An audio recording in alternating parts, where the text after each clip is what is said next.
Good evening, heroes and heroines, and welcome to Practising Programming in C on the eve of the European Parliament elections. Here in the EU, we're going to be going to our polling stations tomorrow to vote for our MAPs, essentially. And in the UK rather, the way that we are mostly going to be doing that is by voting for a party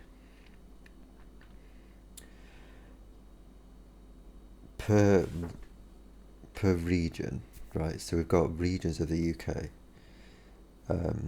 They're all going to vote for a party. The party have a list of candidates, and according to the DONT method,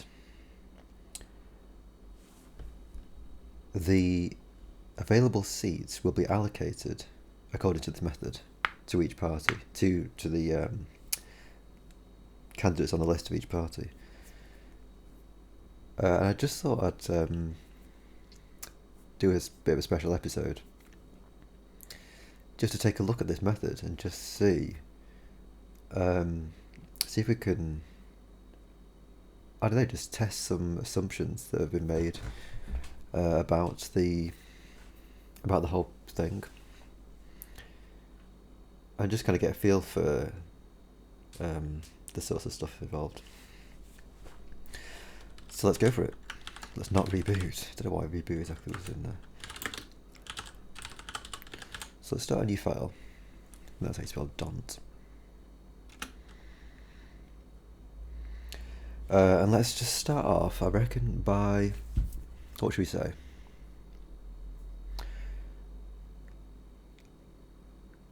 Well, let's just write this assumption out. So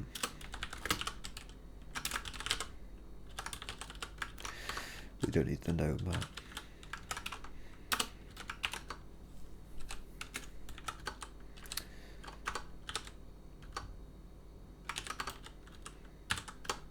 If I just do this, is that going to, well, that's going to give me, I think that's cool. So yeah, here we go. The public assumption, or I guess like the reported assumption,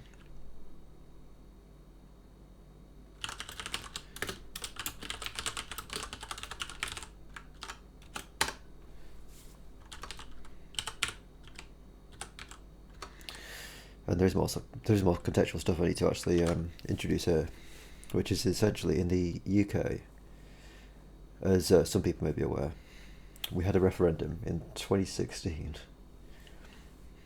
as to whether to leave or remain in the EU. The result of that referendum was essentially 48% in favour of remaining, 52% in favour of leaving. And that's basically, the result of that referendum has basically dominated UK politics. I mean, it's only kind of recently, actually, because they seem to have basically forgotten about it and done basically nothing until like the last minute. But it's pretty much dominated the political landscape, as it were. So we still have basically two camps of people. We've got people who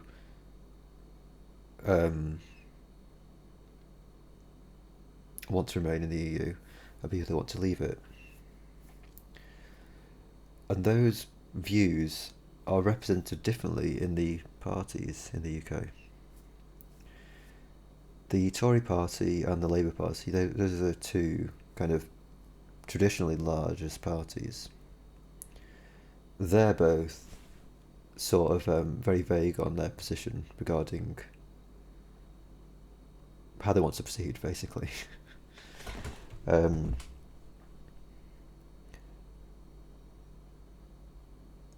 There is a group of parties who are in favour of reassessing the result of the referendum. So it's not overturning the result.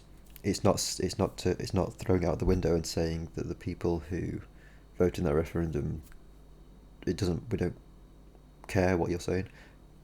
they're not saying that. They're essentially saying, come on, country, have the confidence to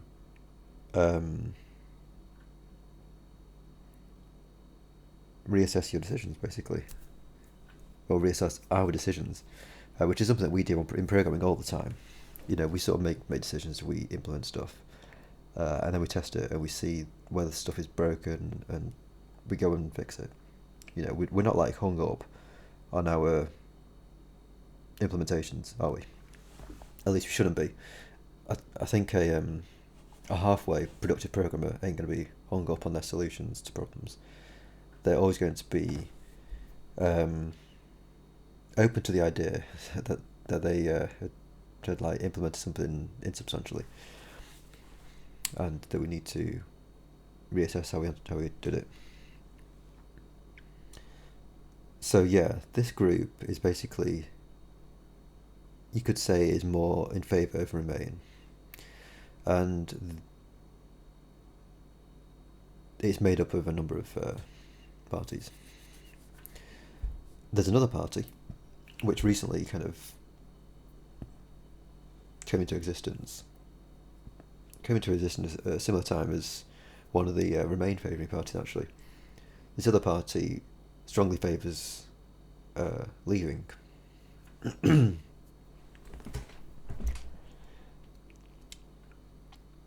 there's only one of them, right? It's like a single issue party saying we want to leave the EU.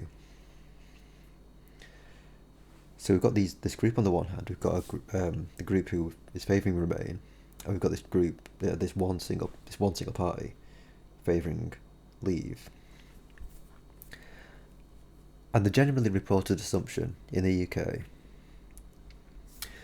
is that splitting the Remain vote only favours the single party, the single big bloc.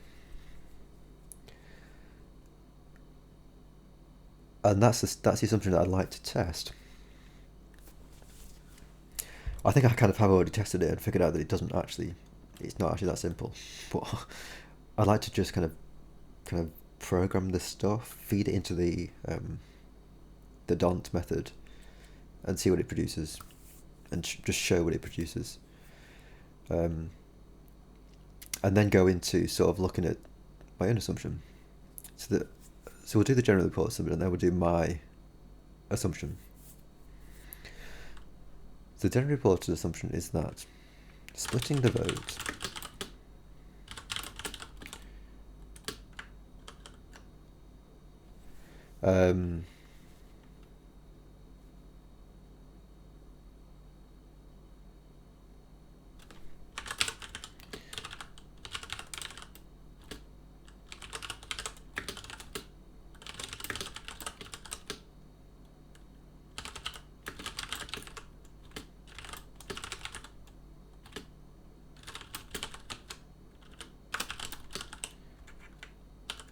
splitting the vote across multiple parties who all share the same value on one topic.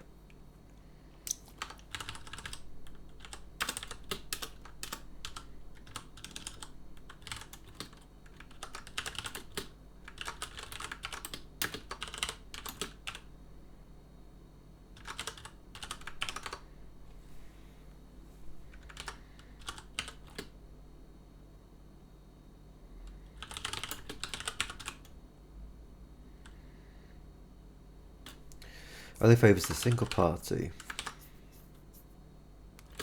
who shares the opposite, who holds the opposite view on that value.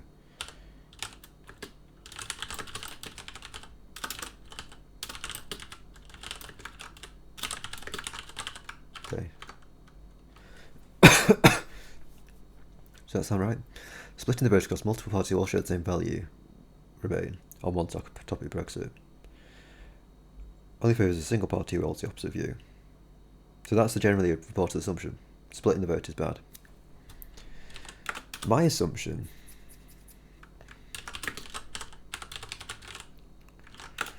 is that splitting the vote equally across multiple parties actually benefits the multiple parts, actually benefits the split.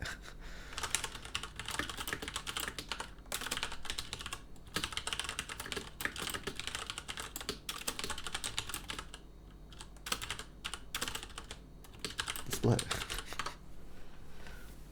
Or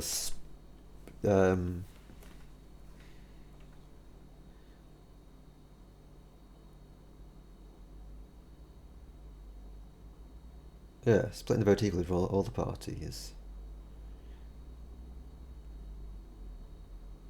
I guess you could actually say it benefits the value held.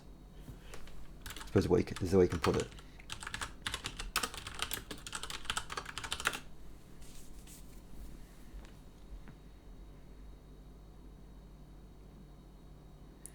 So basically, the idea here is that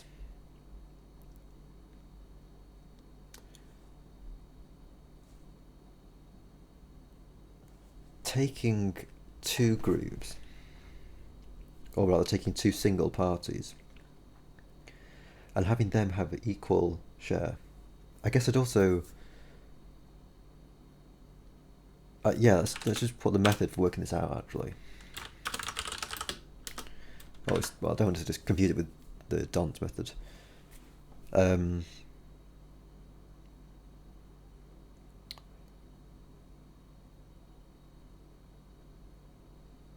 Let's just assume that the voting pattern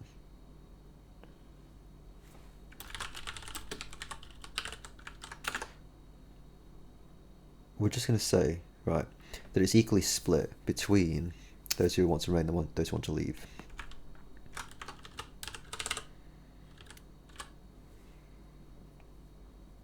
Okay, so the remain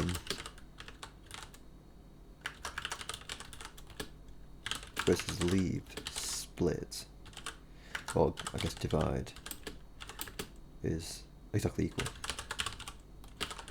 So what I'm basically meaning by that is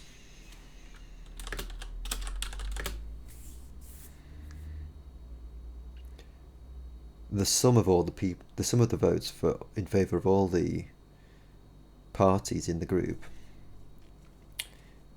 equals the number of votes for the single party who holds the opposite view, right?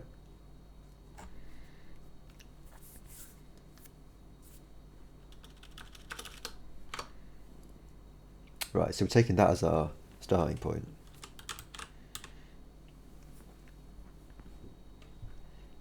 Now, yeah, in the assumption, so say like this is just the voting pattern. Remain versus lead divide is equally split, exactly equal. So you've got an exactly equal number of votes in favour of remain, exactly equal number of votes in favour of leave. If you feed that into the d'Hondt system, as I understand it, that will just give you exactly an equal number of seats for each side.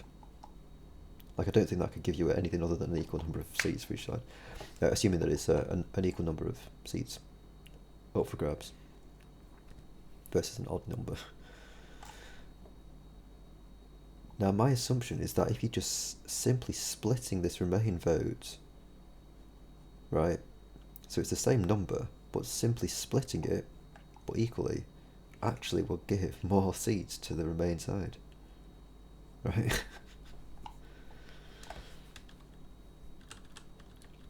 So that's what we're testing. Type def, start off with it.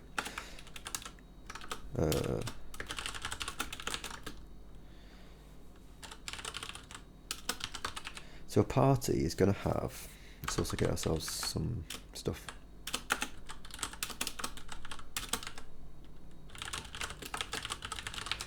Let's get standard into and standard IO, so you can actually print the stuff.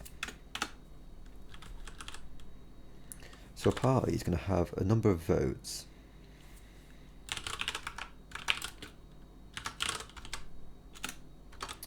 I guess vote count and a seat count. Okay. So let's give ourselves some parties first of all. We've got our main party and a leave. We also need to write the actual method. And let's just say they both start off with 0 seeds.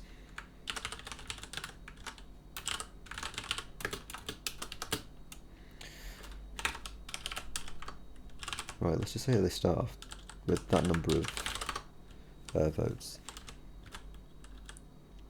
Okay.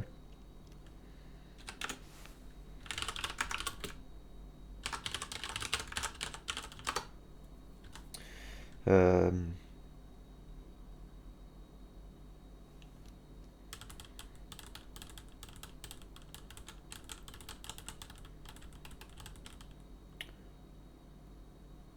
suppose we could do a region as well.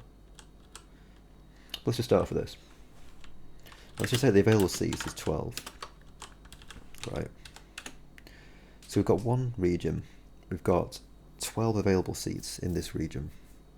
So what we want to be doing is figuring out how those seats get apportioned to the one region.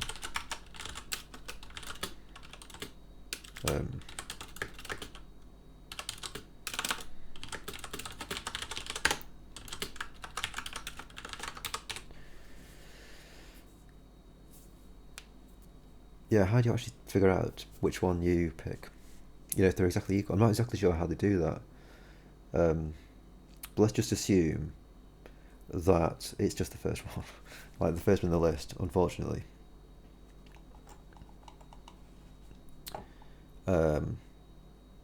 Gets the vote. So let's get ourselves a pointer to the lead. And just say it's remain.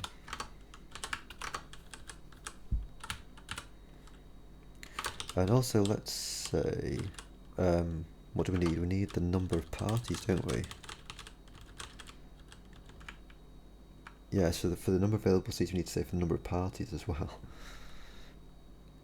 Yeah. That's unfortunate. Well, it's not really, but...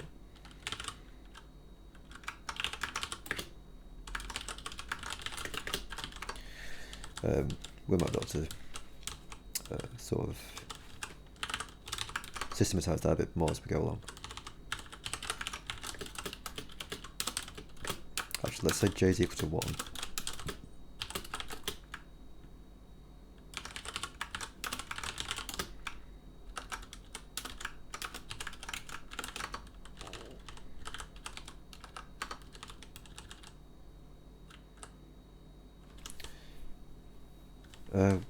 Why did I write leave? Lead is what I wanted to be saying.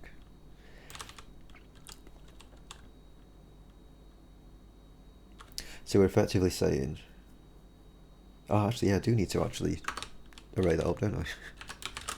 So we've got an array of parties.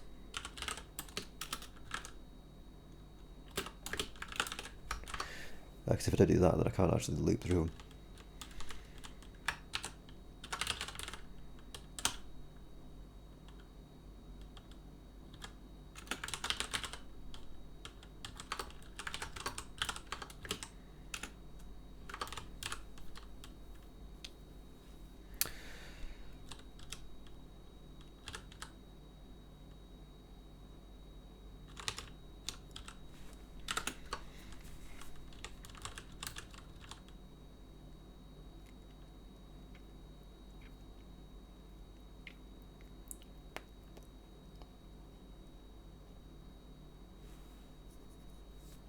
Oh, right, yeah. So the first guy...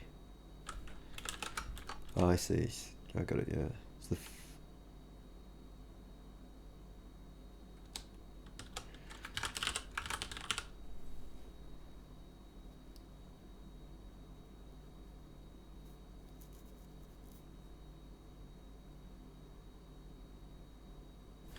Let's give us an ID as well, actually. So we can actually refer to these people.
So yeah, we've got an array of parties.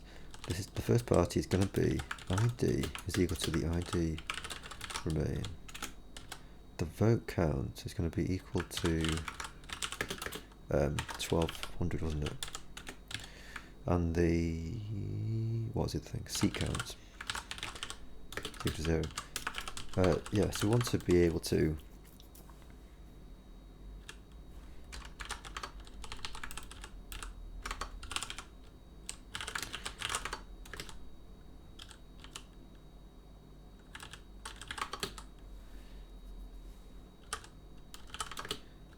essentially, what is this?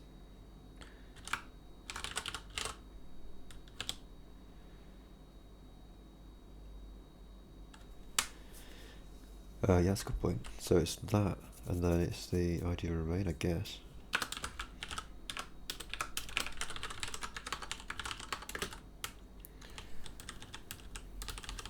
Yeah, I mean the seat count shouldn't change for the start.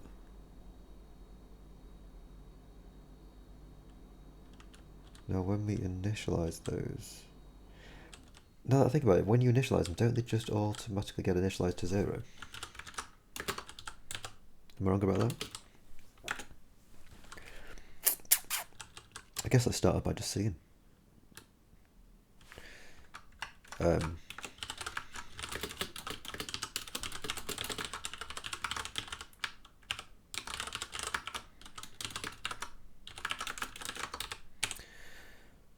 Print the party.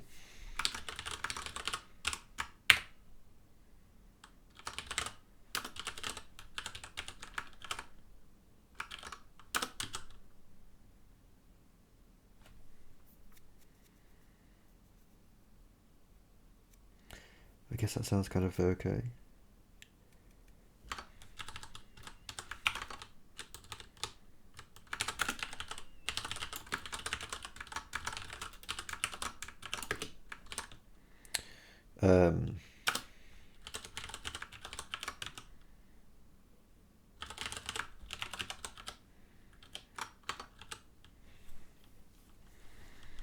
And then print party.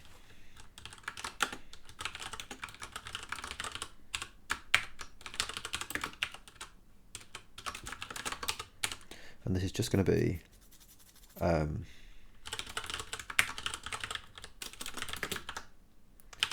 string followed by the vote count followed by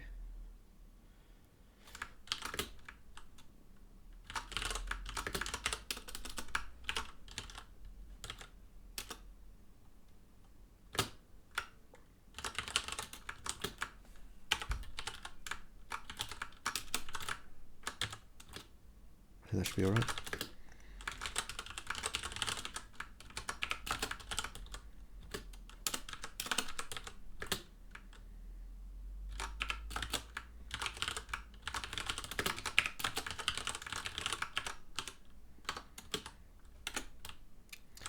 So yeah, what do we have so far?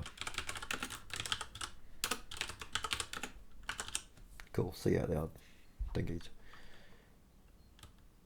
Nulled out.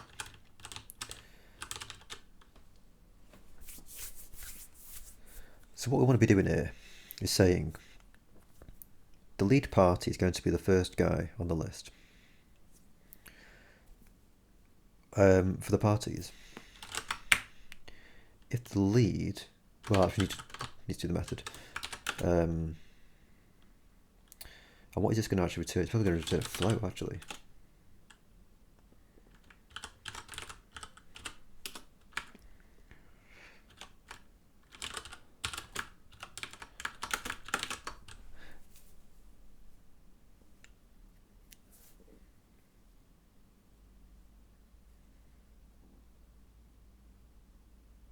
Yeah, they only need the party to figure out the value.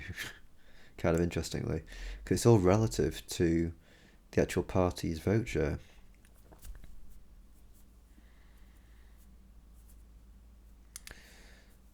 So basically, all it is it's return. It's the vote count divided by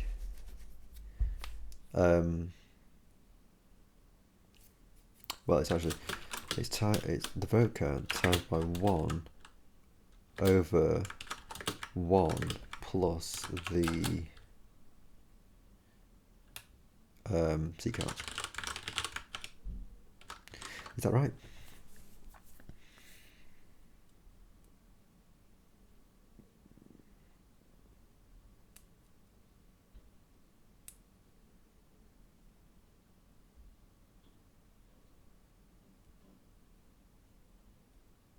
Yeah, I think it is. Times it by it should be times it by a half first. Well, it should be times it by 1 first, and should be times it by a half, and then times it by a third.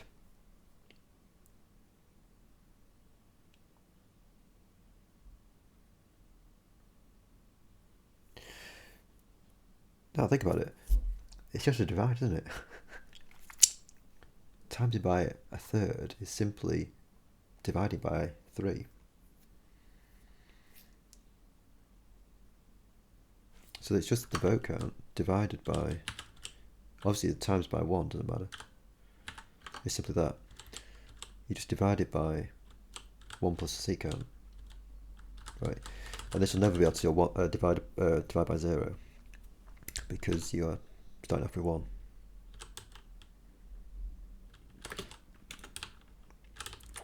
So basically it's just if the Dahons for the party, where are we?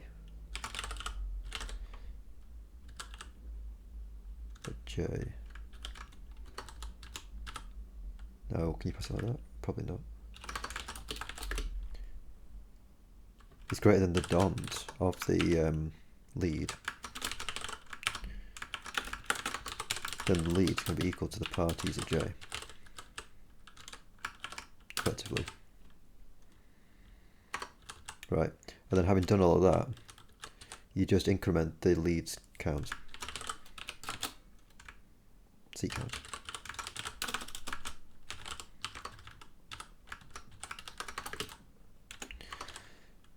So after we've done this, let's print the parties. Guess we might as well.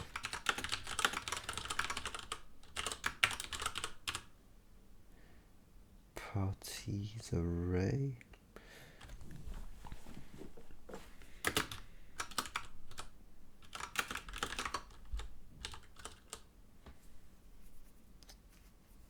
Can I just pass this? I wonder. I guess I can't because it won't know what the count is, will it? Yeah, so screw it. Let's just do it manually. Bit cheesy, but we don't mind. Okay, so before the votes, they start off with that.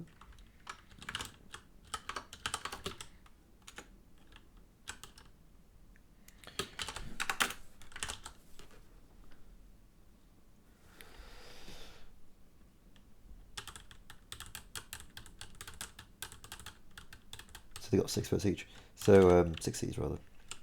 Which sounds reasonable to me. Now, if we just decrement, well, actually, let's decrement leave because we don't want we actually don't want leave to win. How does that affect it? It doesn't affect it at all. Interestingly, interesting. So now, if we take this down to be 6,000, that makes it 8,4. So that's interesting, isn't it? I suppose what could be nice actually for each seat is to print the parties.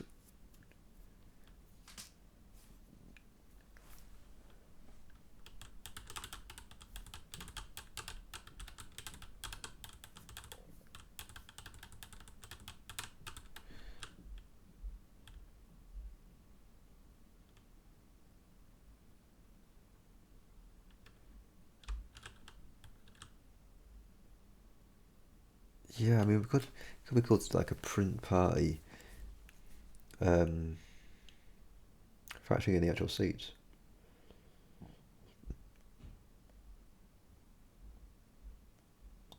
right, which tells us how many votes they've got remaining in the tank.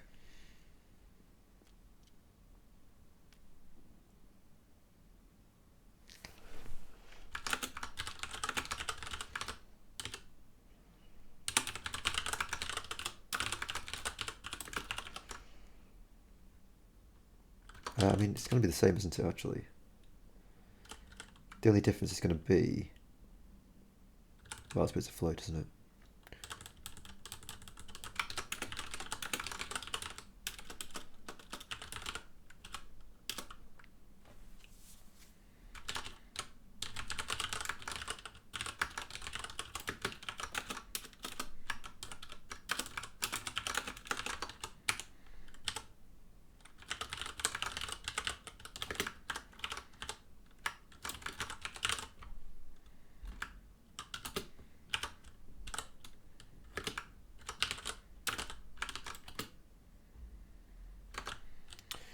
Yeah, I guess it's votes remaining in the tank.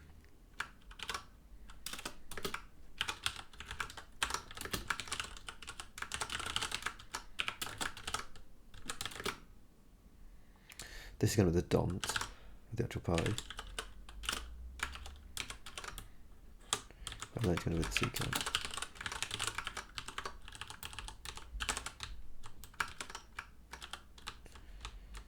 Let's put it... What does it need to know about? It needs to know about party. So yeah, after each one, print the arcade party.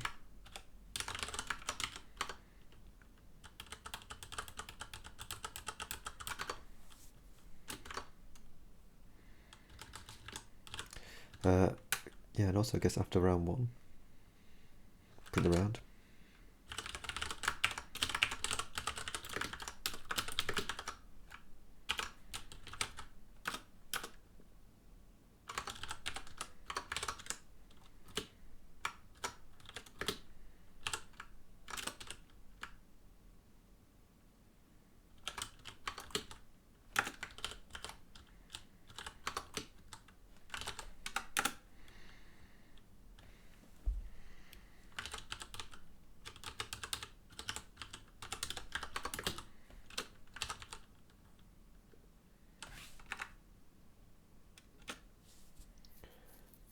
So this is saying there's going to be, yeah, it's going to be 12 rounds because there's 12 available seats.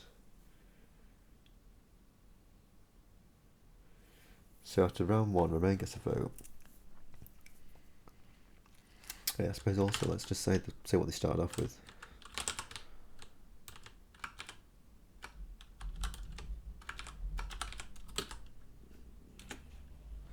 Then do a new line. So let's surround the... Let's just do it.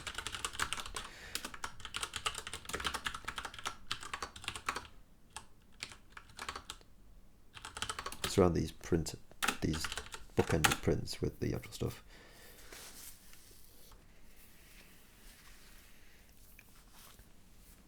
So yeah, so Remain starts off with 120,000 and 0 seats, and the end up with 120,000 and 6 seats.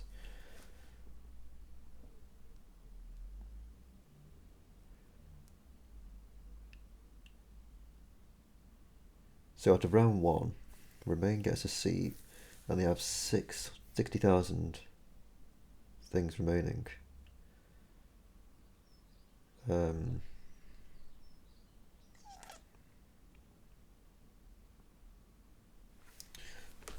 Let's just try and give it make it actually give us a non-even number.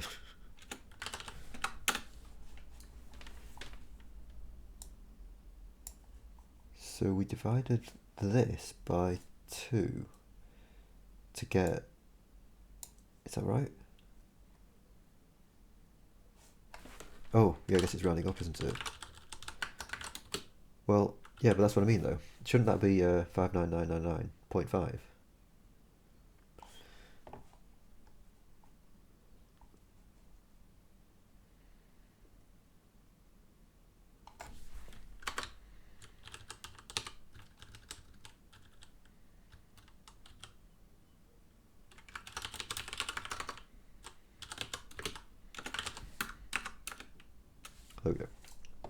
to now at least getting these proportions coming through, which I think we do need to actually kind of do.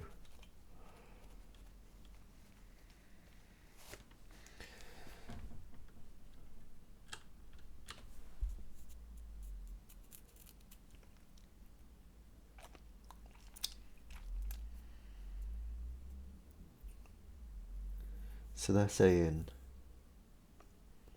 even if there's a difference of one vote, they're still going to get an equal number of seats. So that's kind of fair, actually, doesn't it?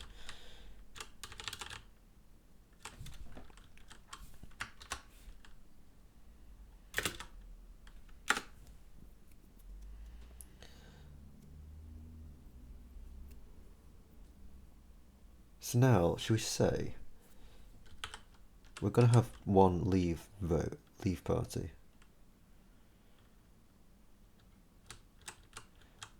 We do need to make sure. What do we need to make sure? Party's ID remain. Yeah, I suppose actually it doesn't even need to be anyone, does it? It could just be the 0th one.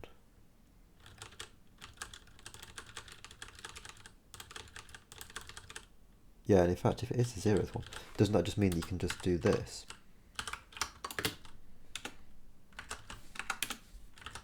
Yeah. So the first guy is going to be the lead to begin with.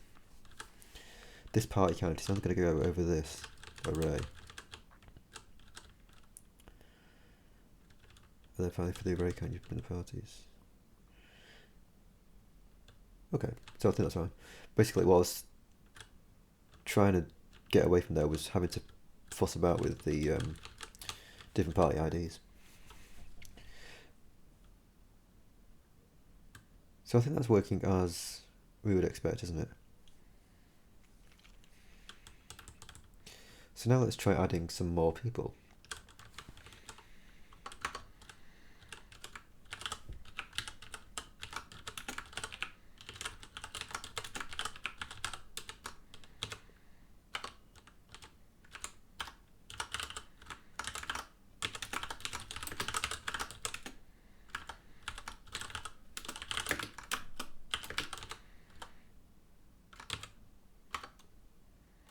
Okay, so we've got those dudes, and now let's just say that the remain vote is split, and we're just going to do this manually to begin with. Maybe we didn't that party count anymore. Yeah, it's not that party count, we need to be using the array count of the actual parties.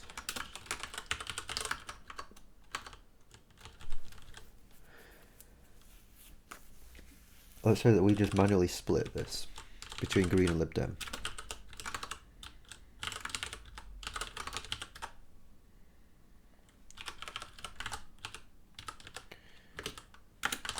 What happens?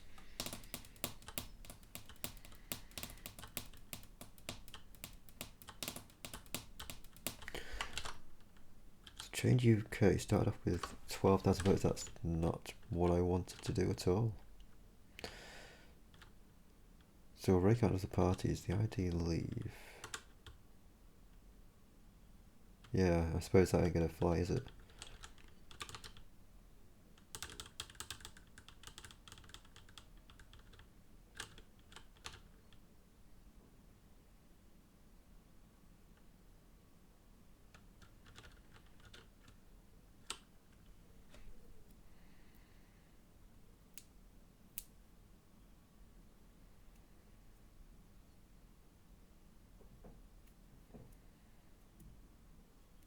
Yeah, because it's always going to just give us the first guys.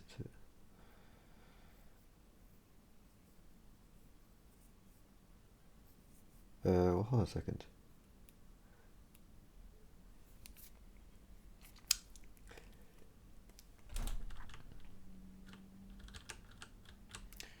Why is change UK even there at all? What have I screwed up? Remain Green. Lib Dem, change UK. Remain Green, Lib Dem, change UK. So in the party, the first one is leave.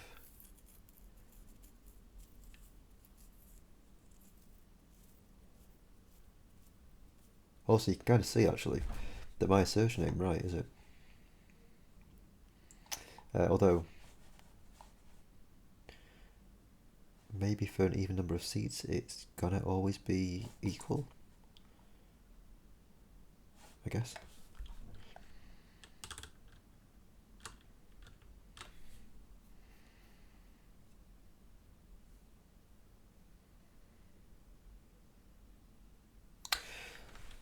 So yeah, what am I actually doing here? So it's going over the array of parties. Print party is saying party strings of the PID, so it knows what the ID is, doesn't it?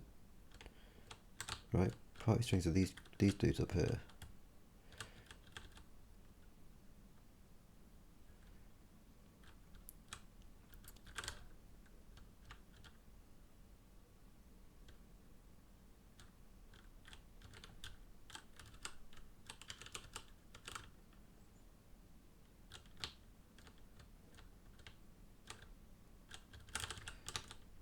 Guess we could step in.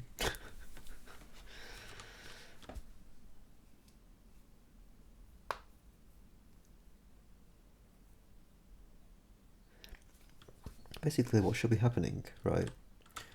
We're going over the array kind of parties, so we're going over this array. Oh, I know why.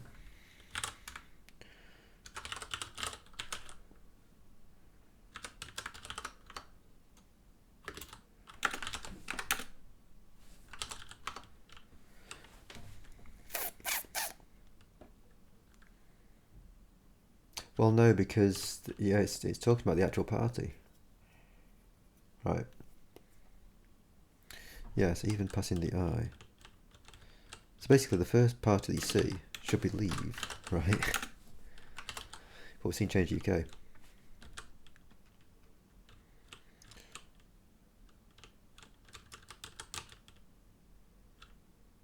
Party strings, PID. Let's just step in.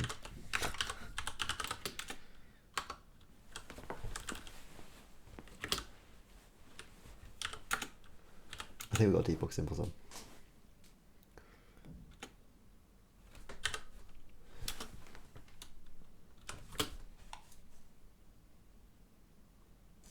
So it's going to be, yeah, 0.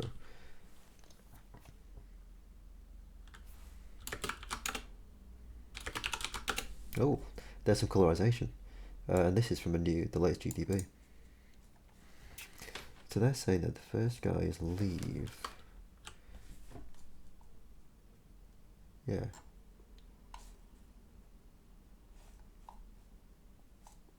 Which is exactly as I would want to be seeing. But what are we seeing for party strings PID? We've seen change UK there. So why is the person with PID the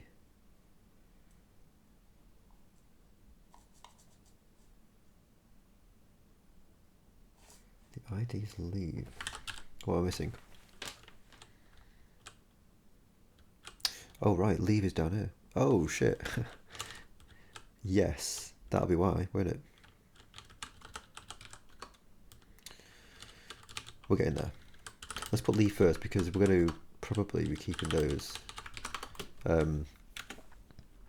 a single party. Although I would like to see what the effect of splitting splitting both sides, how that affects it. So yeah, so Leave starts off with 120,000, no C's. Greens and Lib Dems both start off with 6,000. And they end it with 633. Interesting. So what happens if we have an odd number of seats?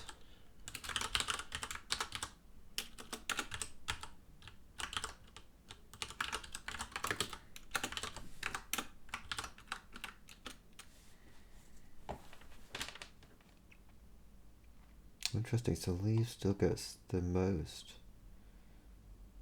That's pretty fascinating. How about we've only got let's add a third Let's add Change UK into the mix as well.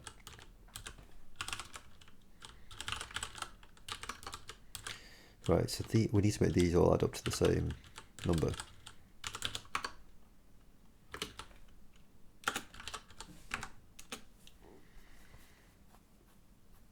Oh wow, that's fascinating. So what is it? It was seats. Yeah, we've got 11 seats on the table, haven't we? So they're saying if the leave is...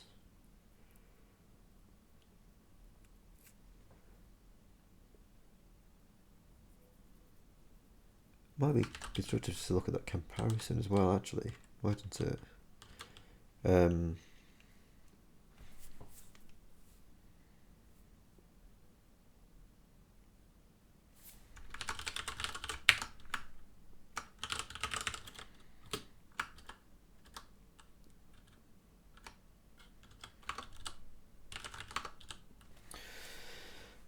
So it's basically going to be the dont of the party's J versus the dont of the lead.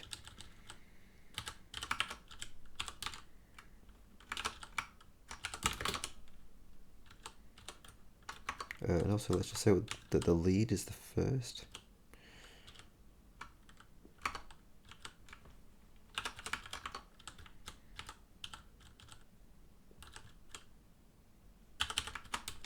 Oops.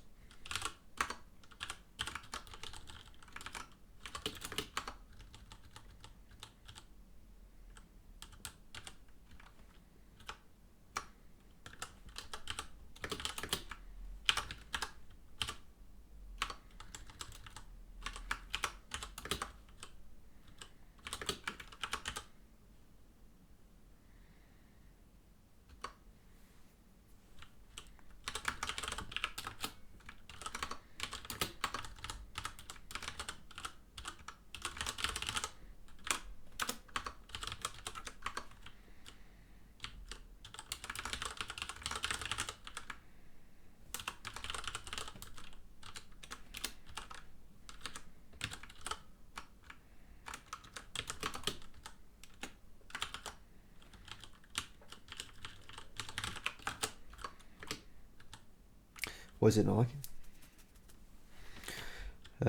Oh right, it doesn't need to be that.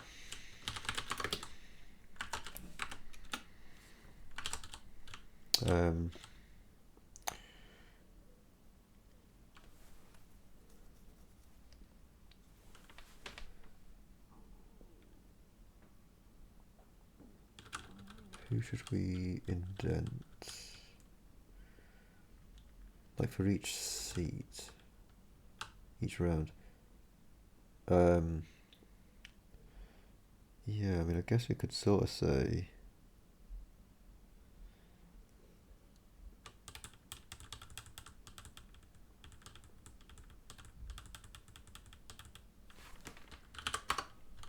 Say it like this, couldn't we? For each seat. So that's our seat.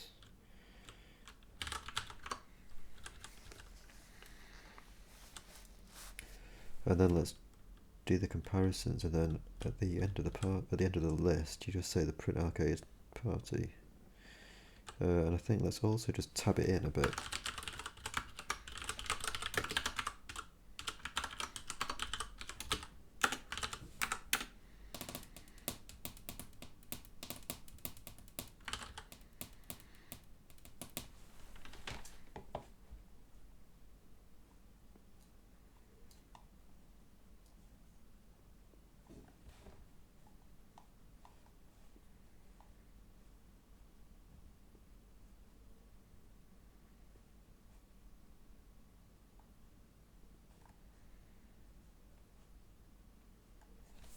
So leave starting off with 120,000 versus greens. Yeah, so they're always going to be winning. And at the end of this, leave gets the seat with, and they've got 6,000 to play with. Then the next round, leave has 6,000 as he ended up with. and that's going up against green's total starting 40,000 for all of them, so they get 2 seats. And then leave goes up against green. Ah, interesting. And because it's, yeah, this is exactly equal. I guess that's a question that I don't know about. I don't know, because that's the assumption, isn't it? These are gonna compare twice. So it's really who gets preference, isn't it, in that situation? Should we just see? Because that's an unknown, wasn't it?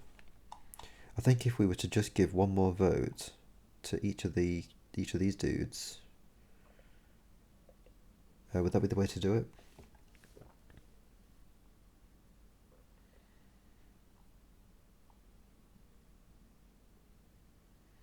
How many seats do we need to get apportioned? Because I want to allow, well, I mean, even the fractional amounts.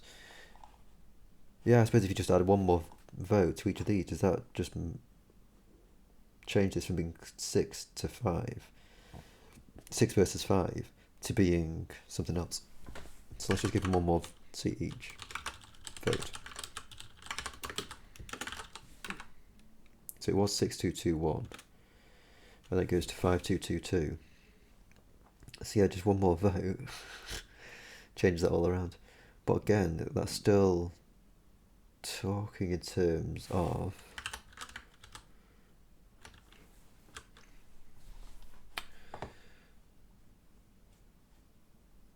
yeah, I felt that just takes away that comparison, doesn't it? Because we're never going to be comparing. In fact, are we? Actually, yeah, we couldn't ever be comparing against the same value.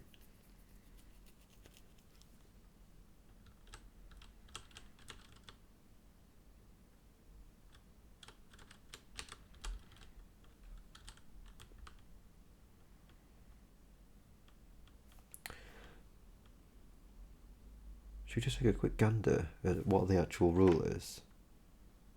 How they actually figure it out? I don't know where we can actually find that though.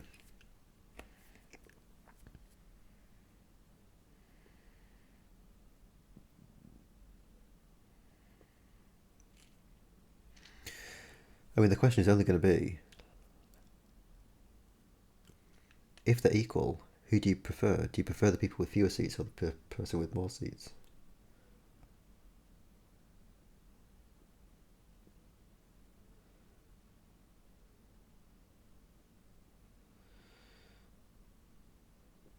Right? If you're preferring the person with more,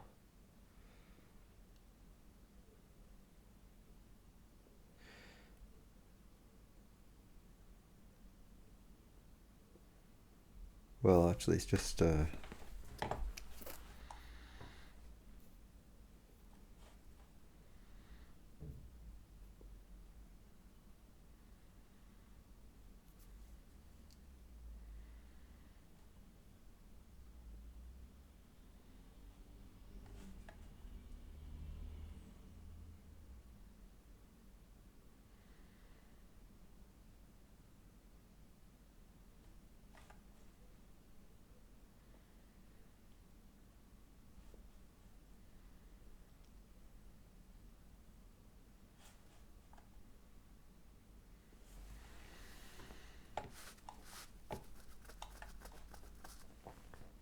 it's not simply a case of just saying greater than or equal to,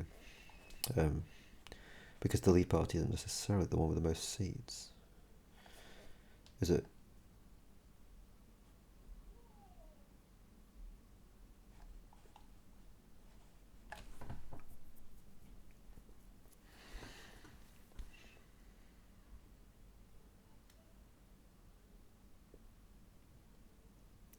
I think the way that we're doing it though is just simply a byproduct of the order in which we can do the comparison, isn't it? Because if we were to just do this, wouldn't that just not make leave preferred? Yeah, it doesn't. So we need to figure out, because you can't just rely on the order of these guys being computed, can you? You need to know what what the actual rule is. So yeah, just give us a couple of minutes. I'll be right back, and then we can have a quick gander online and just see if we can find who gets preferential treatment in the case of a tie.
When we're going to see what's behind the heroic logic.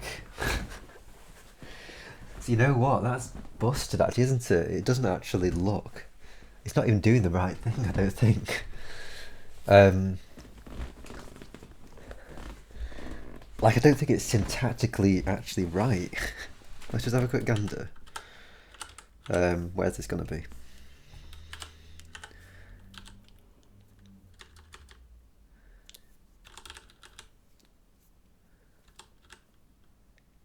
Yeah, hero logic on the task.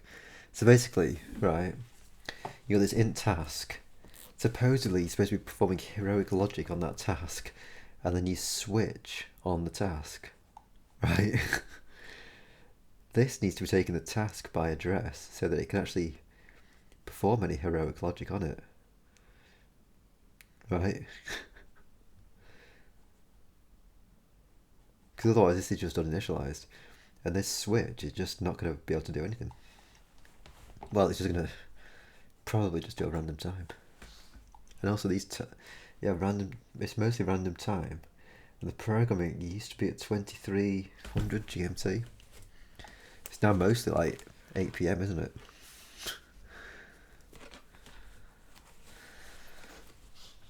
So yeah, as for when we're going to see when the hero logic actually does, when we're going to see what that actually does. Not sure. Why just looking at that in the? Yeah, I'm just looking at the preview. Is it strictly C? Yeah, and it is. And look at how the preview has kind of just got stuck around for this. So here we go.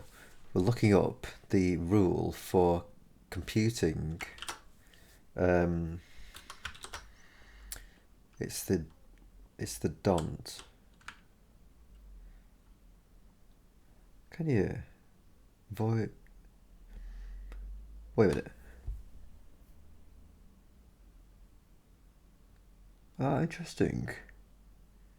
It treats it as a thing. Huh. Not sure necessarily how I feel about that. How do you feel about that? Do you like the fact that you can pass stuff,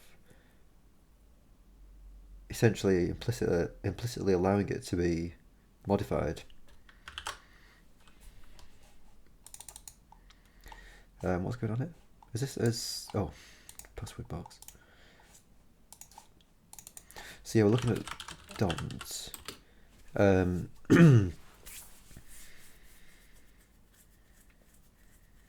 don't think it said it in the Wikipedia article, by the way. I don't think it said what happens in the case of a tie.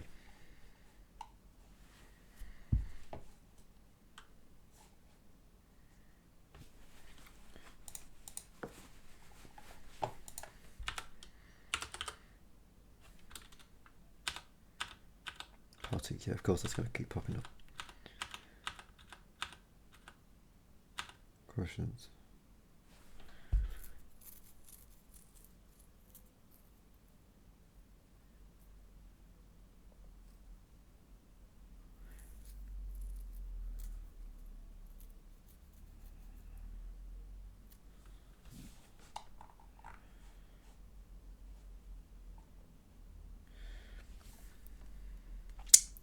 So they're saying, yeah, they say these ain't ever going to clash, are they? Right, they're never going to tie. You can see that they don't tie. None of these numbers are ever the same. So it's not actually explaining us to it. Explaining when the explaining what you do in the case of a tie. I assume that's down to just the implementation of it.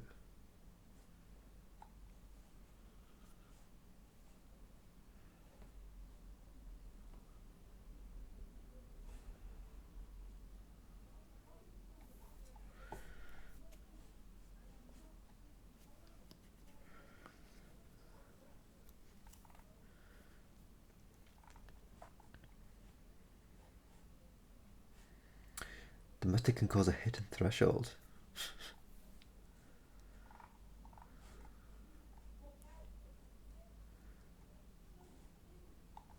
Correct does like it, but that's because I don't really like the dereference address of operators. Suppose you got to be clear what's happening. Interesting, cool.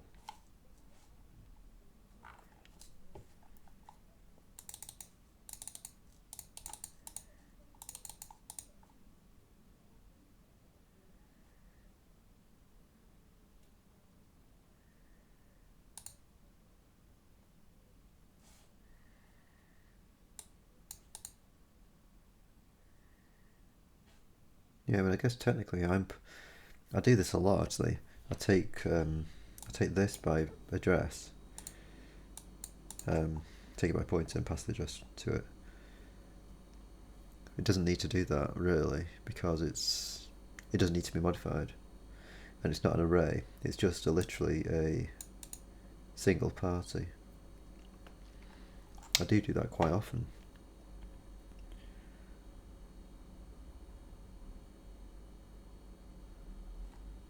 And yeah, I don't know exactly why.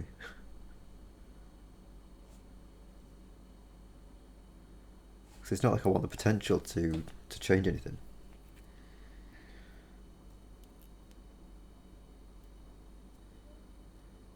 I suppose it's mostly because when, most of the time when I'm actually going to be calling that kind of a function, I'm going to be calling it on an actual pointer.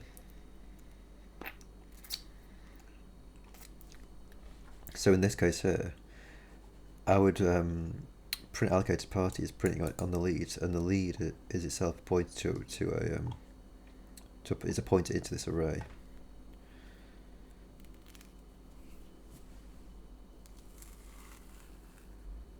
I think that's mostly how I tend to use it, and then it just saves you having to kind of dereference that pointer to pass it as the actual thing, I guess.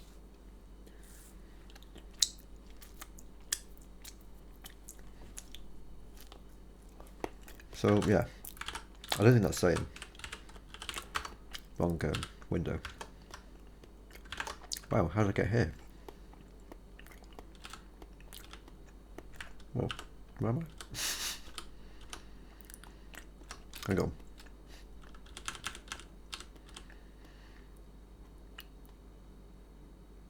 Where on earth am I? Is this Cinema working again?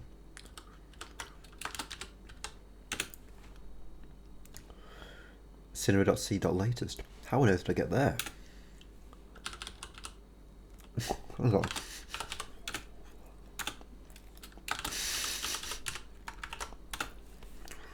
Alright. Try again.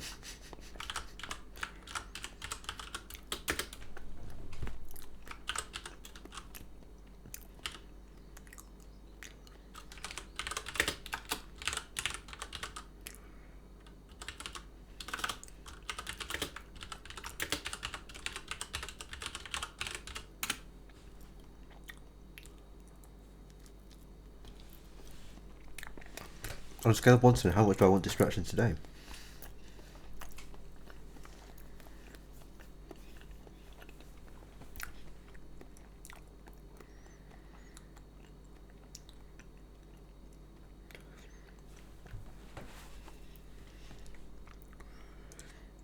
I think I'd say probably about 12, I reckon. 12 out of 10, I reckon. Because this is pure fun. This stream, this Don't Method EU special stream is pure fun. Does not matter if we figure out any of this stuff, because it's going to make no difference at all to it's going to make no difference to how I'm going to vote. It's going to make no difference to the actual outcome. I guess the only potential way it could make a difference is if millions and millions of people from around the EU tune in, get engaged, and they're like, wow, this DONT system sounds great. Or rather, the European Parliament sounds fantastic. They've got this amazing DONT system that you can just use to get these results. And then they go out and vote tomorrow. I guess that's the only way that this could even have any potential for anything.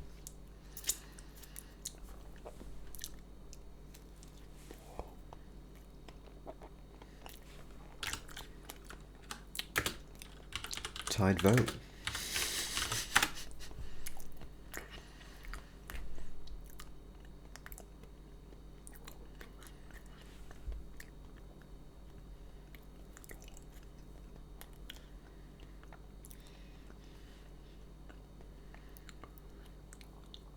Oh, a method is consistent if it treats parties with tied votes equally. Aha. So there is some information in there.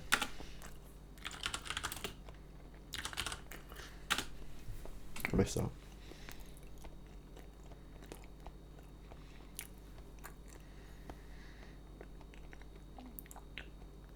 It encourages coalitions. Interesting.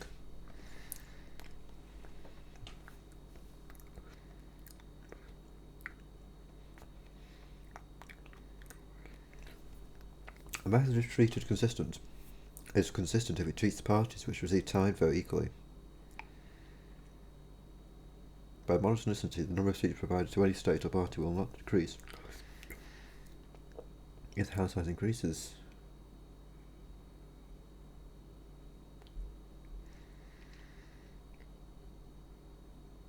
A method is stable if two merged parties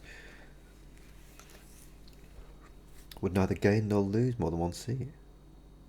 Oh.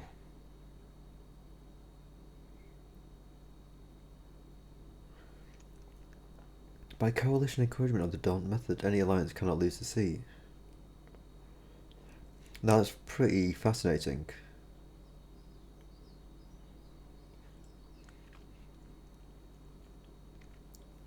Because basically what's happened in the UK, in some quarters,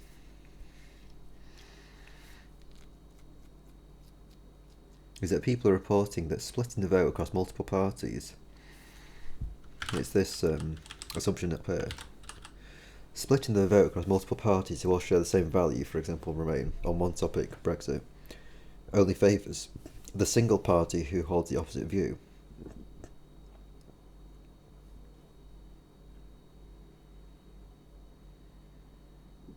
Right, so that's what we've been told. We've never been told that well, I say we've never been told, but I mean, it's not really reported by these people that working together in coalition, like multiple parties working together in coalition,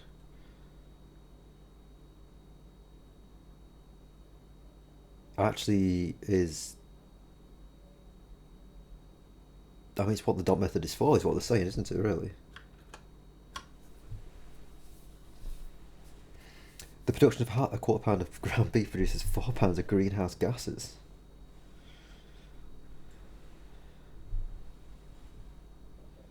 Blimey.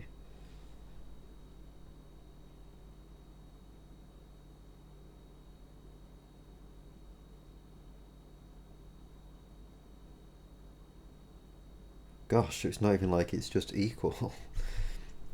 It's like the reciprocal, isn't it?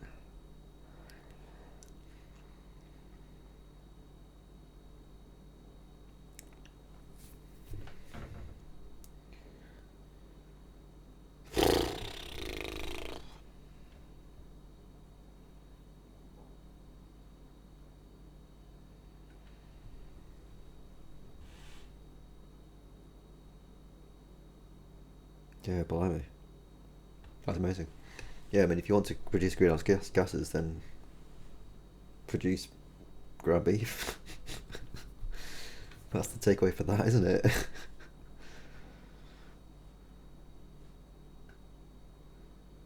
But if you don't want to produce ground, it's about the cows to taste. Gotta be honest, Crover, I haven't eaten a cow for many a year.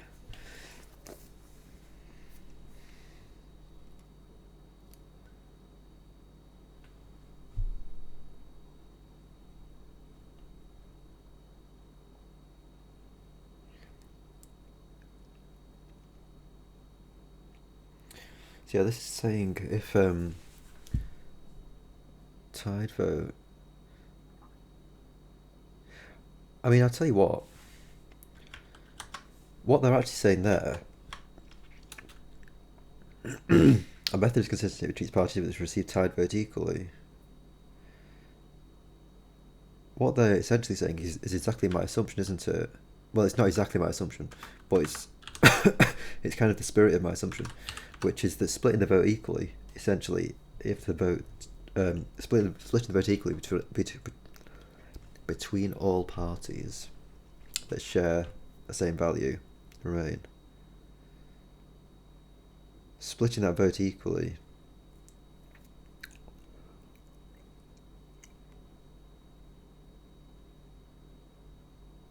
shouldn't adversely affect them is actually what they're saying, isn't it?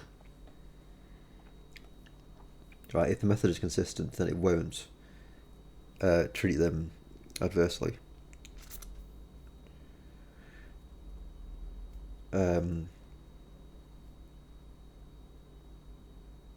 Yeah, and I think it's that point, really, it's that quality which hasn't been reported. Like, I sort of realised it the other day. Well, I thought I realised that splitting the vote could benefit the split. But that isn't necessarily true, is it? We've just found. It depends on how the tie is resolved, isn't it? Right? It's all dependent on that.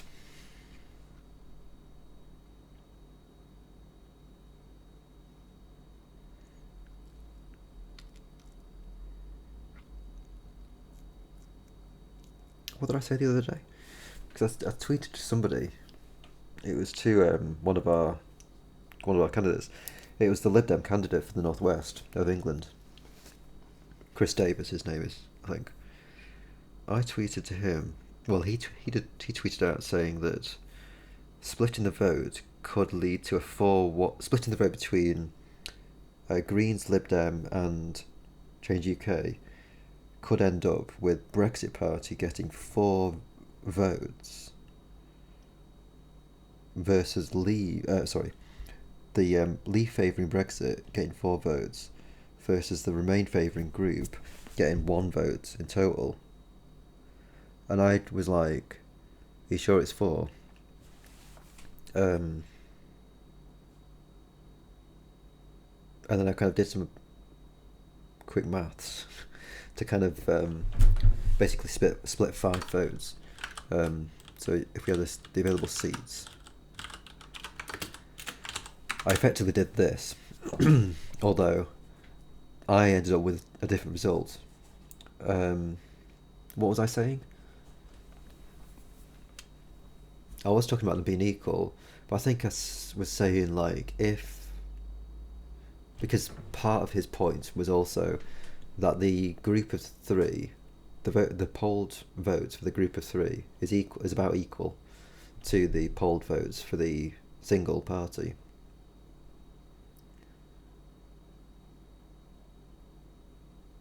So I think I was saying that if it was equal, but just a bit more. So essentially, if it was like this, right?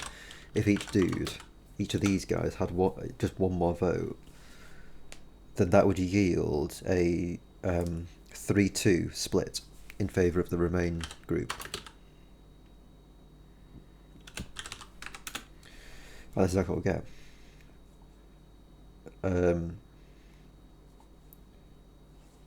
No, they phoned us to stand in, but I thought Brexit was already supposed to happen.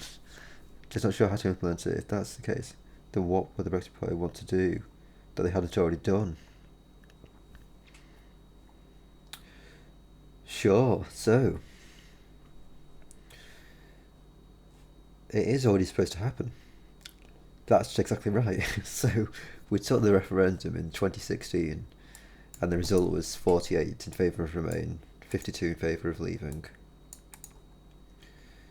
That was in 2016. And then at the end of March 2017, Theresa May triggered Article 50. And Article 50 is basically saying this nation state intends to leave the EU.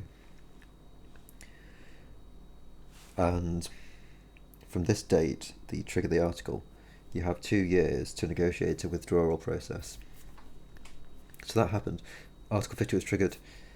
We had the 2 years. So that meant that at the end of March of this year, that withdrawal period should have ended. Well, it did end.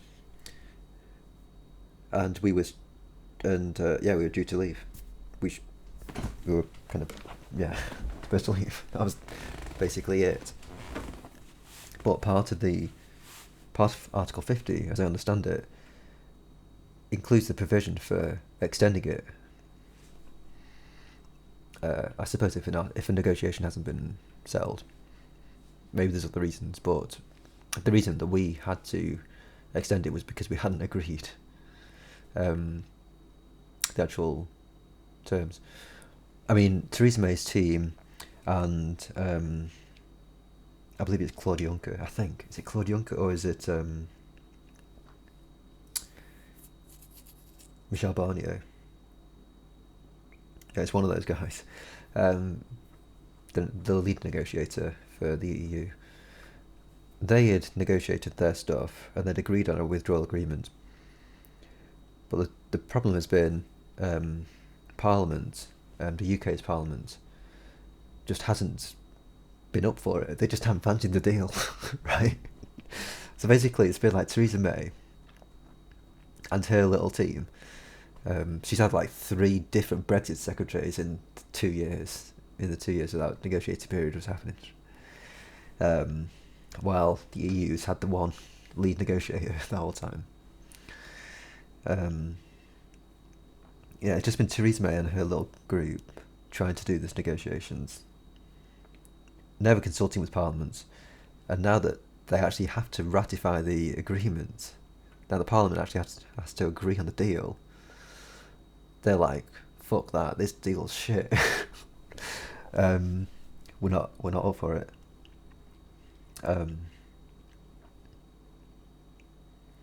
So that's where we're at, basically. Well, like, Parliament can't agree.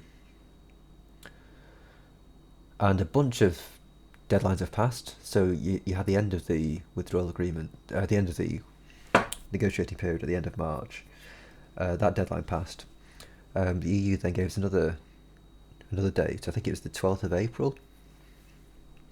Right, they basically said if Theresa May can get Parliament to agree to the deal by the 12th of April, then you can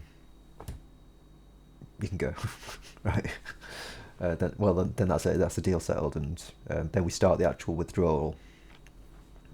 The actual withdrawal period, and that'll involve putting in place all the laws that are required to actually function as a fucking nation. And setting up the customs offices and stuff so we can continue to trade. And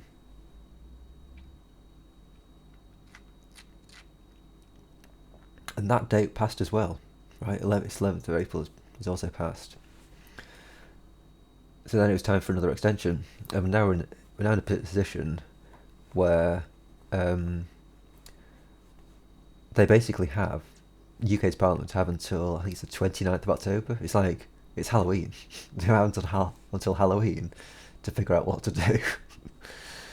So we've had all these multiple misses of deadlines. I'll answer this in a sec. So all of this stuff was supposed to happen. Now, what's happening now is that there's basically calls for a second referendum, right? Now that we see what the deal is, now that we kind of see, like, the disparity between what is up as an actual possibility, as an actual thing that we could achieve out of all this garbage. Now that we've seen what we can actually achieve versus what the Leave party, not Leave party, but the Leave campaign was saying that we could get, now that we've seen the difference between that, people are saying that we should be able to have a referendum on what we're actually going to be getting, because it's different from what was promised in the original referendum.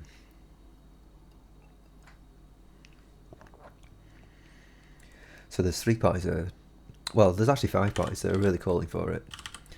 There's 3 parties in the UK, in England, sorry. There's the Greens, the Lib Dems, and Change UK. And then you've got people like Plaid Cymru in Wales, and you've got the Scottish National Party in Scotland. So I'll get those guys in a sec. So there's these 5 people who are all actually properly calling for a second referendum, or just calling for some reassessment of the situation, really. So there's that on the one hand. The Brexit Party is the opposite way around. They're basically pushing, no, respect the will of the people. And if Parliament can't agree on a deal, just leave with no deal. Right, that's what they're saying. And for some reason, they're kind of calling for leaving on WTO rules, World Trade Organization rules. For some reason, they have latched onto that. Which is a bit bizarre, really, because one of the things that they're actually claiming, the Leave side, they're sort of saying, no, we want democracy. The EU is an undemocratic sort of organisation. And we want they basically see democracy ending in the nation is essentially what it is, really. And that there's no scope for democracy kind of happening at international level. They just basically don't accept that, really. At least I think that's what they're saying. Now, with that being their thing, they want democracy at national level. Remember, national level ends at UK's Westminster Parliament. They want it to end there. But in order to achieve that, they're also saying that they want to move from the EU, from EU rules, to go to World Trade Organization rules, right? The crazy thing is that we don't actually have a vote on the World Trade Organization. Like, we can't vote for anybody to do anything in the World Trade Organization. They can just set rules, and you have to live by them. So they're basically going from an international organisation for whom you can vote, as we're doing tomorrow. We're voting for MEPs tomorrow. They want to go from that to the World Trade Organization, for which you can't vote, right? All while claiming that they want democracy. So it's a bit bizarre. But that's what the Brexit Party is essentially trying to do. They're trying to kind of push through the idea that we've got to respect that original referendum, forget like what it's actually turned out could be the actual outcome, and just go full bore for a no deal Brexit, essentially, if Parliament can't agree. So that's the purpose of them, essentially. That's what I'd like to happen. Yeah.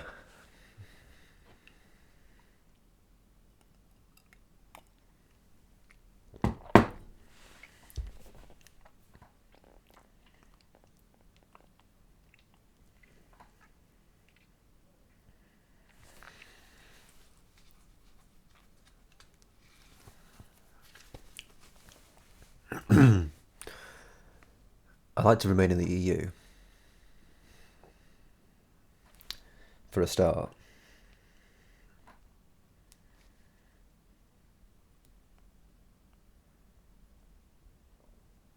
Only because it's basically because I think I like democracy, right?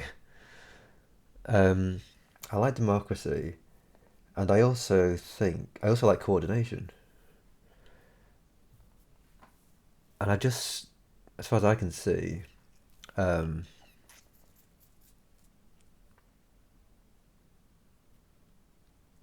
are things in the world that need coordination across national boundaries, essentially.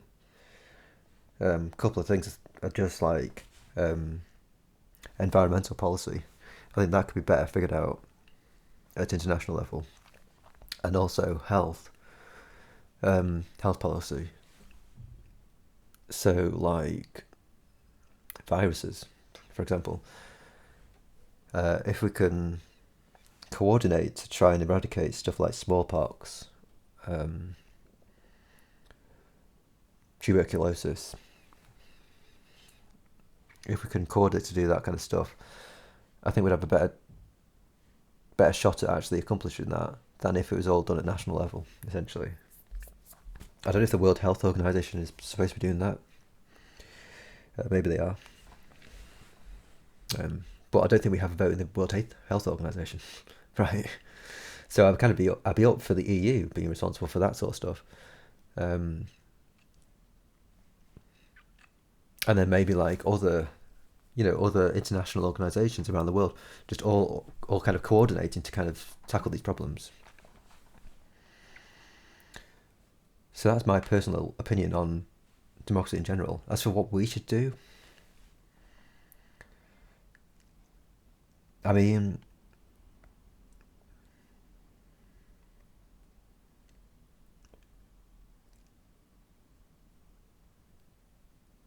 having said all that, I'm also not against the idea of ever leaving the EU. If there was another organisation, another international organisation who was around, who could do this kind of coordination with which we could be involved, I guess leaving the EU would be kind of easy to do, because you've got another international organisation to actually go to and coordinate all this stuff with.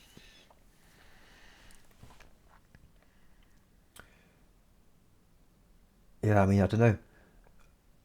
I don't know if like maybe the best way forward is to just sort of say, um,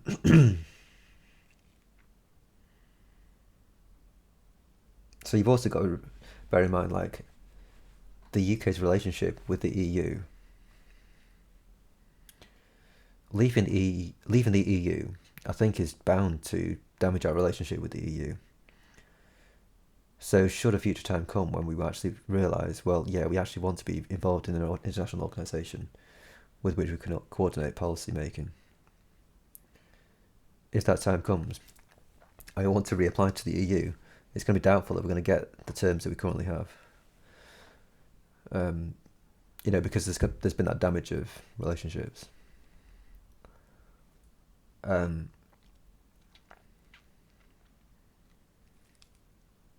So maybe, like, in terms of having this option of either leave now with a view to later potentially joining again, or remaining now with the view to potentially leaving in the future. I think I'm erring on the side of remaining now with a view to potentially leaving in the future, which would mean revoking Article 50 and just sort of saying, yeah, can we just remain for now, right? And then how we would come to that other thing, I think it would be, just in the next generation, really. I think basically what we need to do is just strengthen democracy, really, and strengthen our ability to understand and engage with politics, I think.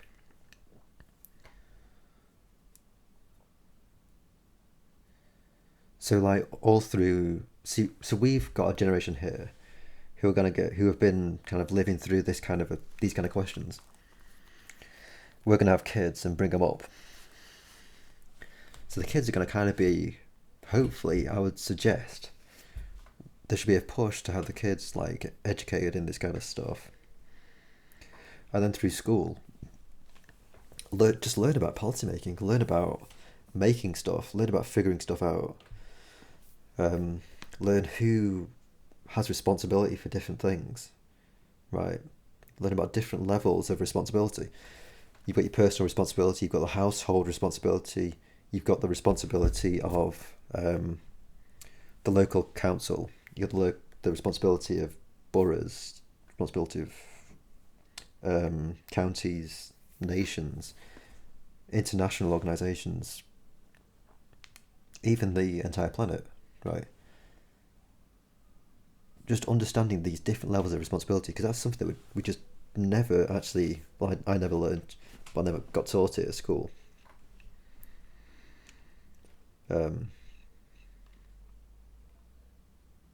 I mean, for me, going through school and growing up, actually, it just sort of seemed like you were a little person who was supposed to live within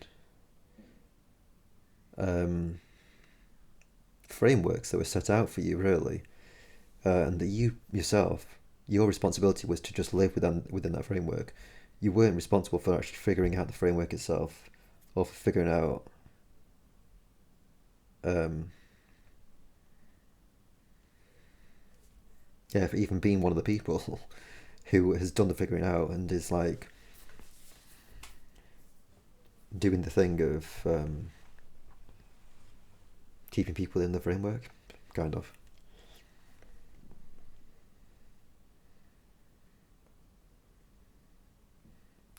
I mean, I also do think that it's not for everybody. I don't think everybody should be supposed to actually able to figure this stuff out. Um,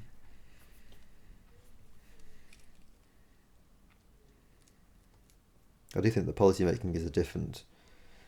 Policy making is a job. It's a something to do.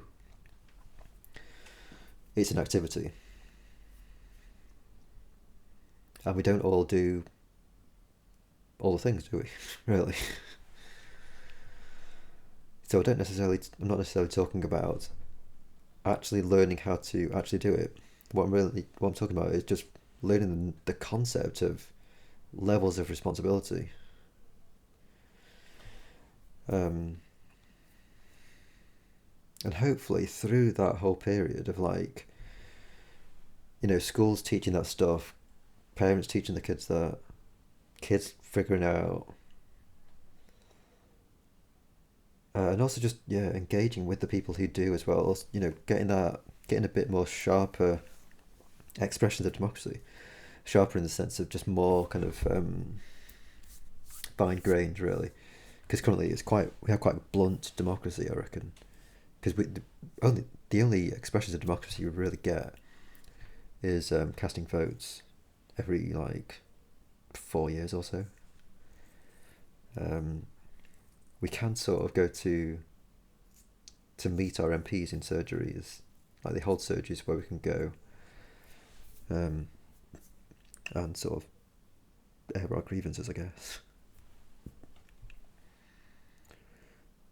But really, the big expression of democracy is just at the polling booth, and that just sort of seems a bit too it just seems a bit too blunt to me. So I think we just need to get more kind of engagement, and we need to get more kind of a more sophisticated way of figuring out what people actually want.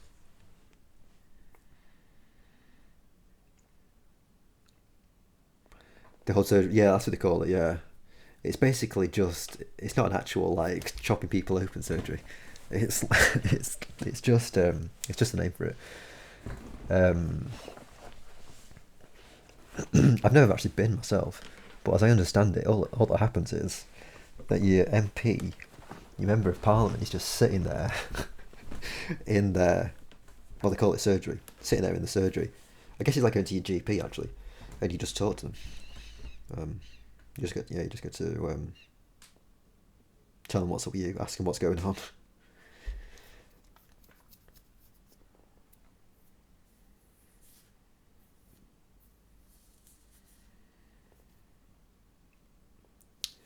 These days you can also obviously like email people and you can tweet them, which I've done with my MP. Tried to tweet and email my MP actually, and got absolutely fuck all from it. So he's been hopeless. Um,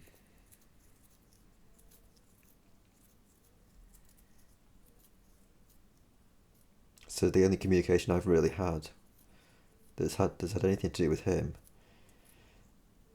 that there's been any effect happening about it, was the vote that I did at the last general election, which wasn't a vote for him, but it would have been kind of related to him in some way. It would have had an effect on him.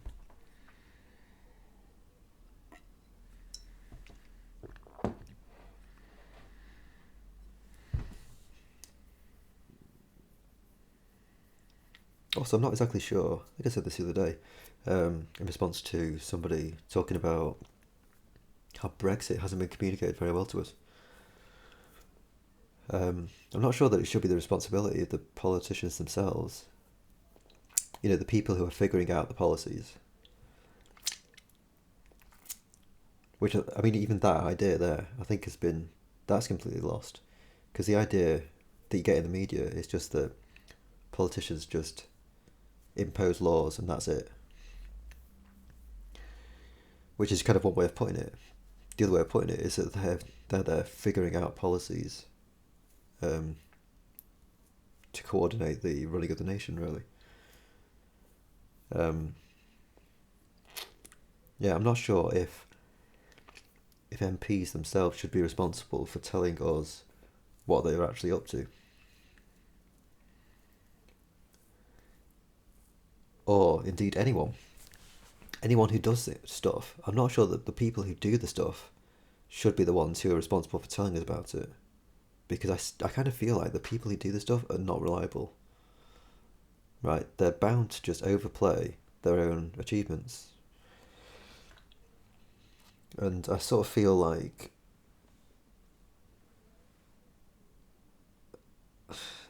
it's kind of weird, but I don't know if it'd be a good idea to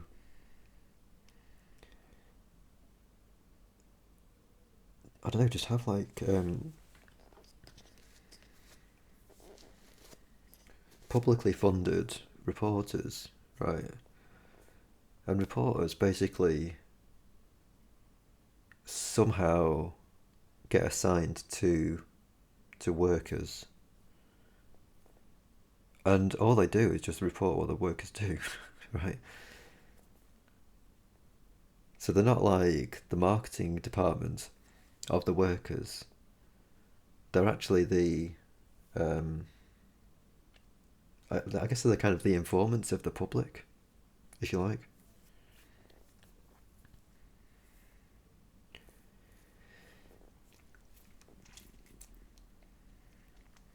And I do think the reporting is kind of necessary, because the alternative, right, is what I'm doing right here. So I'm doing programming on stream. I mean, today the stream is a bit of it's a bit of fun. It's a bit of entertainment, sort of. Don't know how entertaining it is.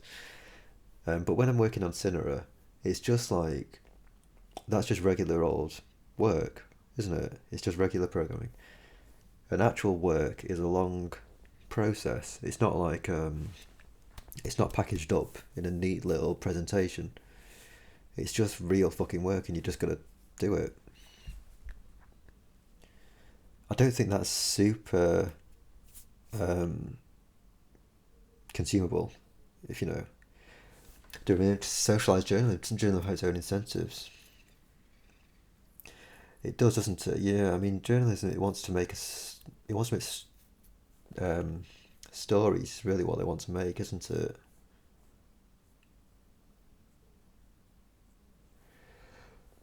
Um,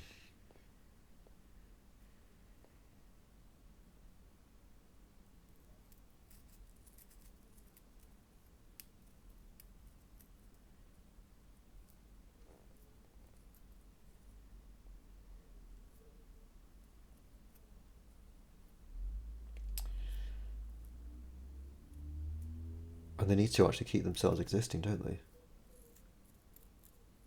Do you know what I mean? Because they're not publicly owned. They're private companies, as far as I'm aware. So they actually need to somehow keep the money coming in. So they have to be for profit, don't they? Essentially. And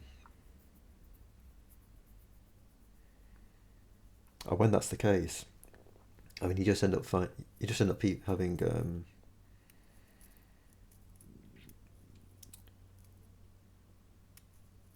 yeah, you do just have different outlets having different incentives. Um,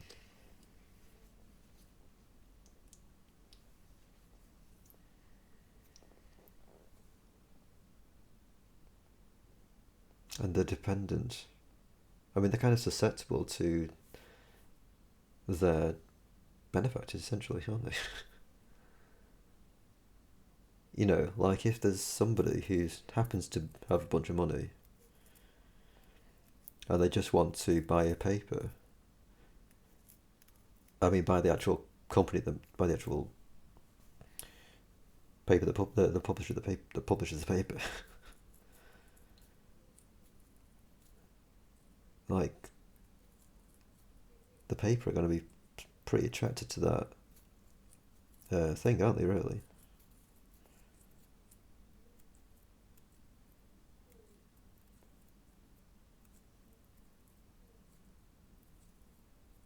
especially if their existence is on the line. Um, yeah, someone just comes along, just lives a life, political financial game. It's not even outright lying though, is it? Right? It's just like you can report the same thing. Two people can report the same thing. Two people can report. They can report the same thing, factually accurately, um, but they can actually like frame the whole fact in different ways and kind of, I guess, kind of guide the reader's understanding in certain directions. Um, so I did this as part of my degree. There's a thing called critical. I think it's critical discourse analysis. Um, Actually, should I have a look if I've got the article. Probably shouldn't really show this on stream. Um,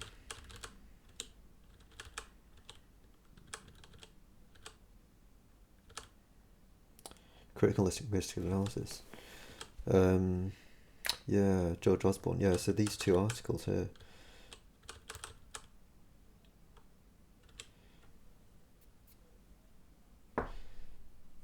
So you can look at these different aspects of these things. Um,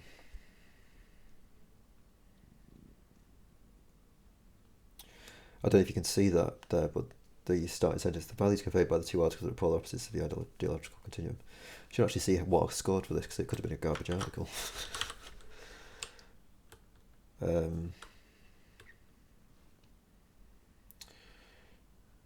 What's that saying? Very good overall turning of to me. I just want to make sure this is going to actually get loaded in the right. Oh, actually, can I look at it in? No.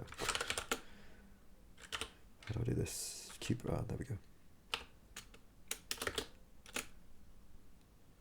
So I got 86% for that. Okay, so it was a reasonable article.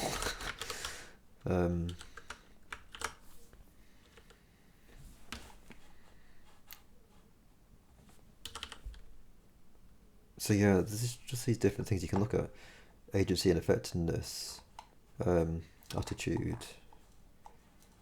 I'll look at these guys here.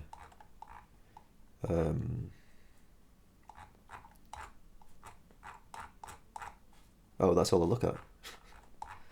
How cool does analysis good help? Yeah, so these two articles. There's one in the Daily Telegraph, and there was one in the Morning Star. By the rich for the rich. Yeah, you can kind of see already, just in this first line, by the rich for the rich. This is like a more of a left-leaning publication. So more for the commons than for the individual.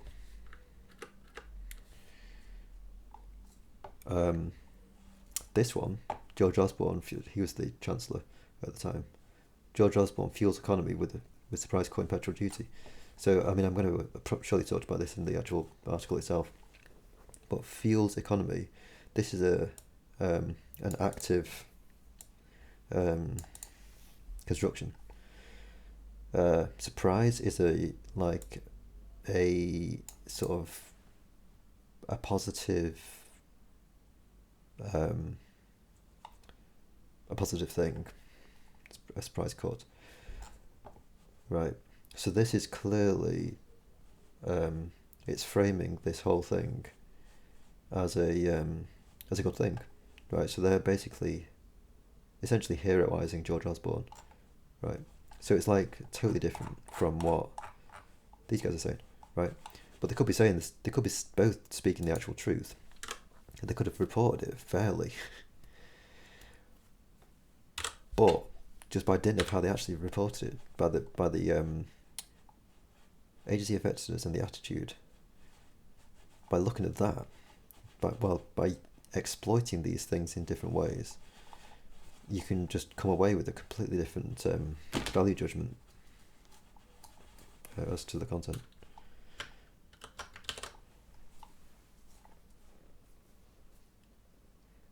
No, I'm not, no. They tell actual lies.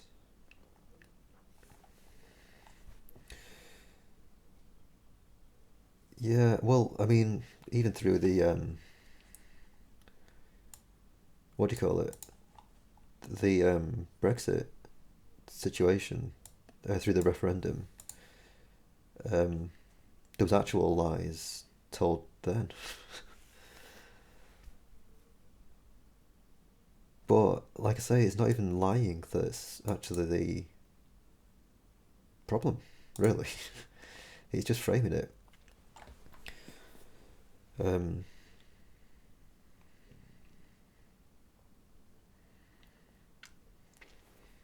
That was, it wasn't social sciences, that was English language and literature. So I've got a degree from the Open University. It's just an overall English language and literature degree, so it's a bit of both, essentially. And that final year was all spent on grammar. So it's a language course. And that's probably my favourite one, actually, doing that grammar.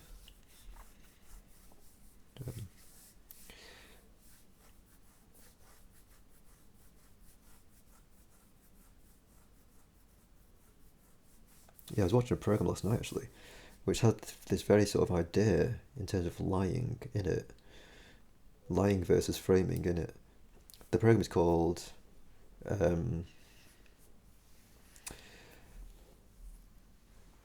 Years and Years. I've been wanting to be a writer. Not really, no. At the moment, I wanted to be a video indexer. That's what I'm wanting to be. So I suppose that I'm kind of a writer, I suppose. Because you're writing these indices.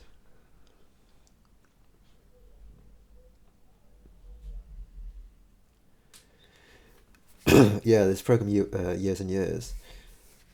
This is about politics, and one of the characters in it is very much like a character in our current UK politics. So they had a by-election.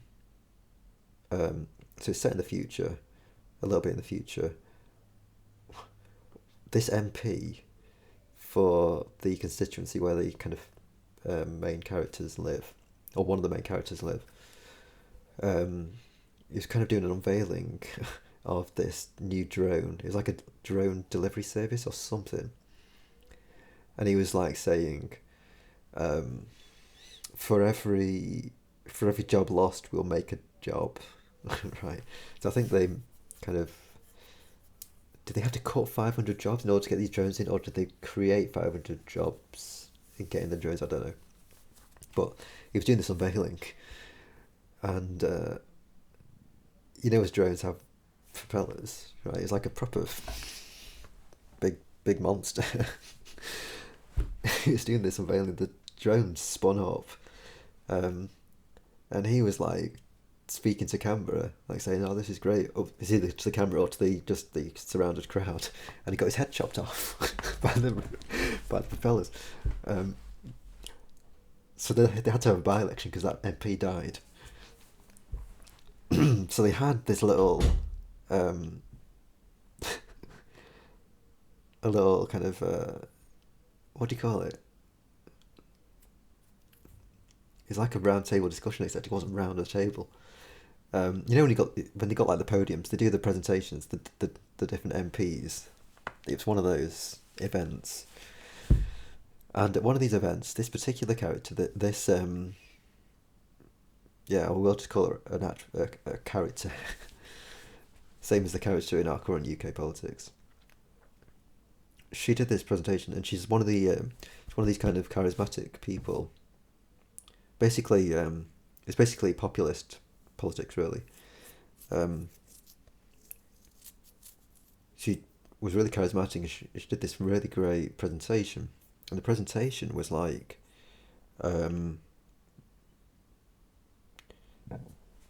she revealed this thing. It was just like a pen. Bearing in mind that it's like set in the future, so everybody's there with their mobile phones. Everybody's like connected to the internet all the time and all that kind of garbage. So people at this event, they're taking pictures of her, they're kind of checking their phones, they're doing all this shit. And she brings this thing out, and she's like, "This thing here is illegal. I think it may have been made in Japan or something," she said. Or like the black market or something. And she's only come across one of them, I think, was maybe part of it. She presses a button on it, and all of the devices switch off, right? So everybody's like totally outraged at her, at this thing. She's created this little moment of outrage in the entire room against her. And then she goes on to say that she would want to legalise this device because she has found, I don't think she had any children of her own. She may have gone to like the family of like a sibling where there was like nieces and nephews.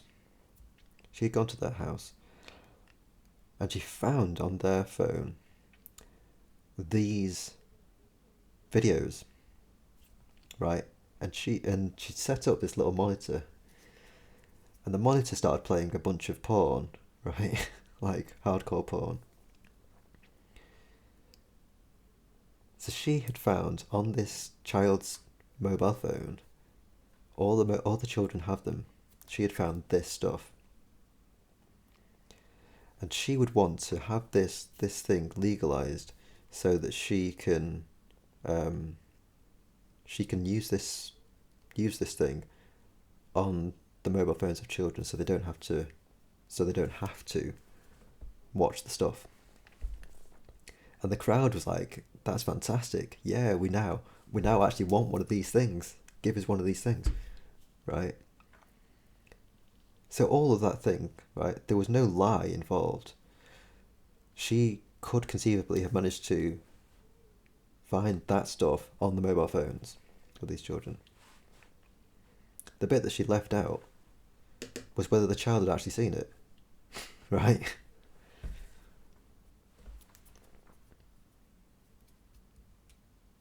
So she whipped up this whole frenzy in favour of her just by omitting some information. So there's no lie. It was just an omission of information.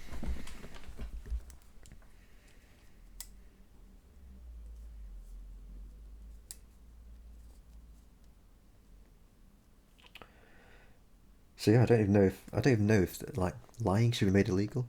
It's just really the presentation of information. And if information is presented in a way that is like, I don't know, just conducive to the public good, like it's in the public's interest, if it's presented in that way, rather than in the way that is going to keep the publication alive or keep the people that they're reporting on in positions of responsibility, I think there'd be, I don't know, just better understanding of what is actually going on.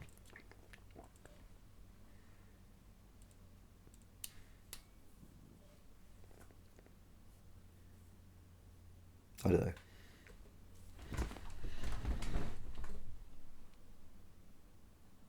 But I mean, that idea of, yeah, I mean, there was actual lies in the Brexit thing, but also the idea of just omitting information.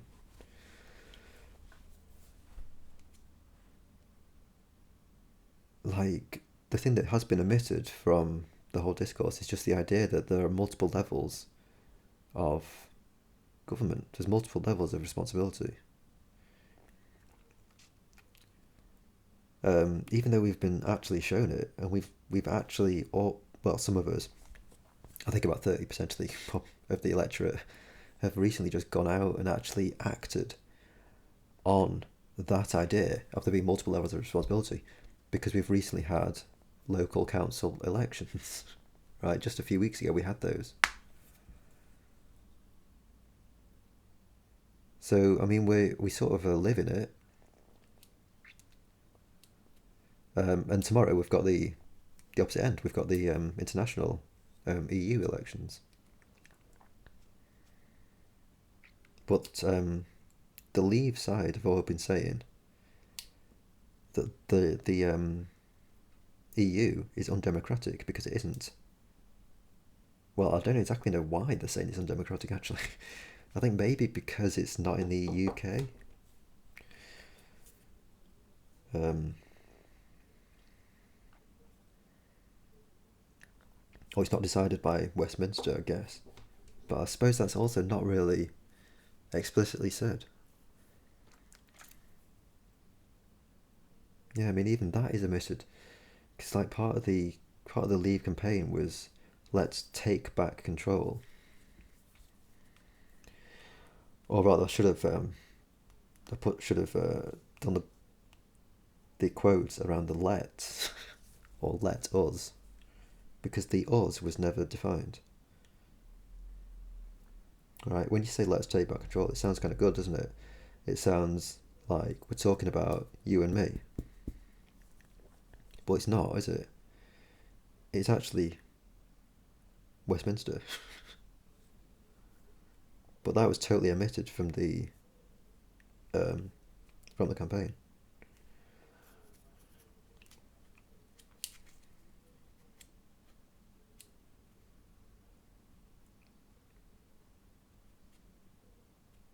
So yeah, I think if I don't know, dude.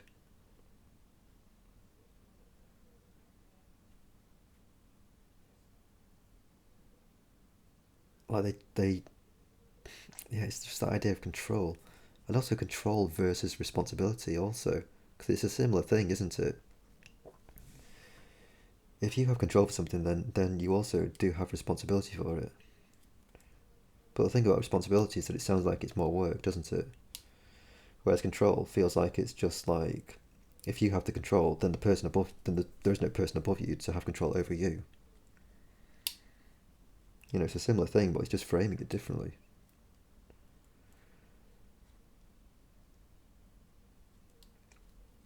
And I don't know, just like if that sort of thing had just been brought out into the open a bit more, I just feel like we could make more informed decisions.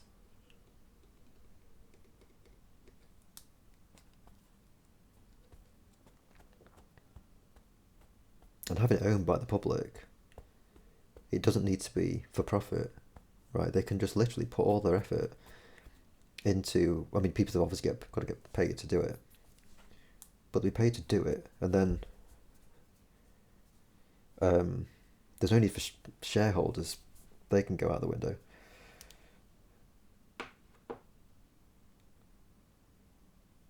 Yeah, they can just be well managed by somebody who actually understands how to coordinate reporters, getting them going to different places, reporting on various stuff. And also, since they don't have their own existence to worry about, they can just report truthfully. Like they're not dependent on having to report on a particular worker in a favourable way to keep their job. You know. So I think that's part of it. I think part of like public ownership is that it doesn't need to be profitable, right? And if it doesn't need to be profitable, it can also be a bit more risky.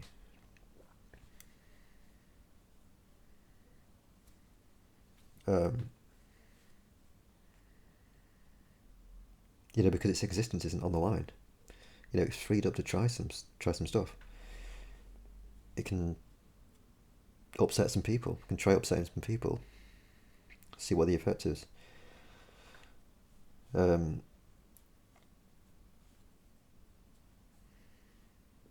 yeah, I guess yeah, just the priorities are just all changed for the better, I think.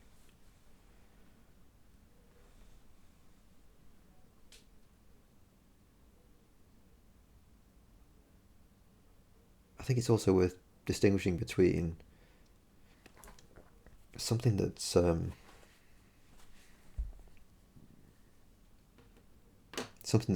run by the state and something that's funded by the state.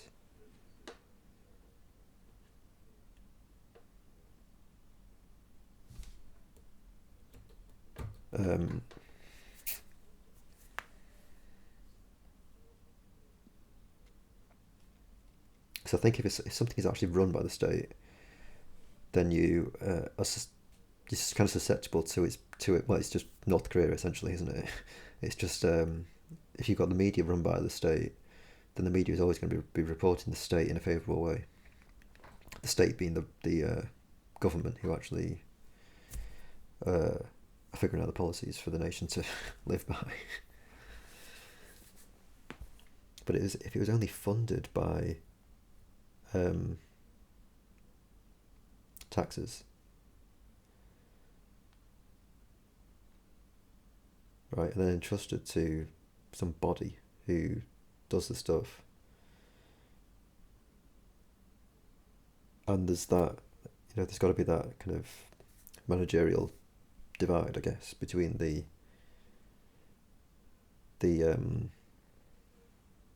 policymakers, the people who make the policies, and the people who do the reporting. I think it could be all right.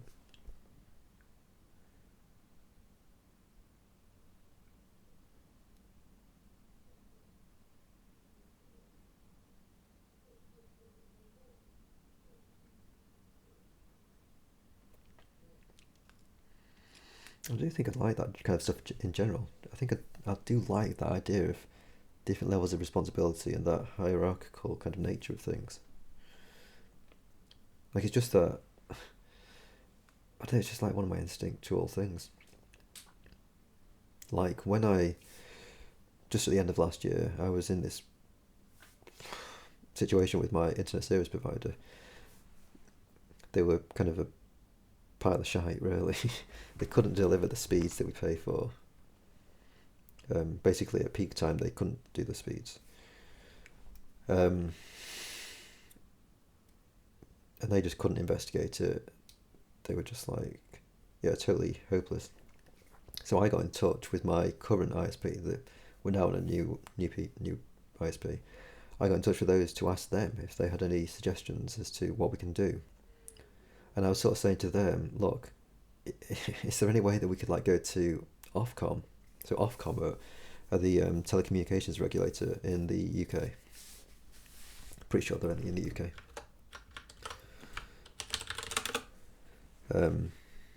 Yeah, it's the UK Government Approved Regulatory and Competition Authority.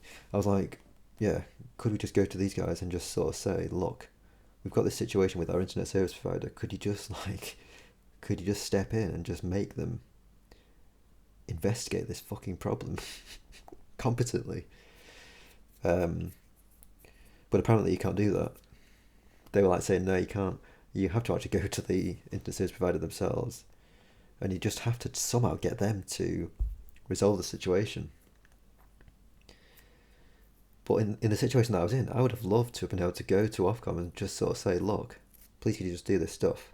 Please could you just come in and just help us out here? I would have loved to have had someone that I could so there's my ISP, here's me, here's my internet service provider. I would have loved to have had somebody that I could go to who has some authority over the internet service provider, who could make the internet service provider accountable to something. I would have loved to have had that, but I just didn't. So it was all in the hands of the internet service provider as to what they did. And if you'd signed up to some contract and they weren't willing to let you out of the contract, you were just fucked, basically. And as a single person, as a single customer of them, I mean, what power do I have? I have no power. If you're stuck in a contract that's and we were stuck in a contract as well. It was something like a 24-month contract or something, possibly even longer. But it's this massive long contract that we're stuck in. If you're in that situation, what kind of leverage do you have? You've got nothing. So they can basically just tie you in to these things, and then just do whatever they like, and there's nothing we can do about it. So I do instinctively like the idea of being able to appeal to somebody at a higher level,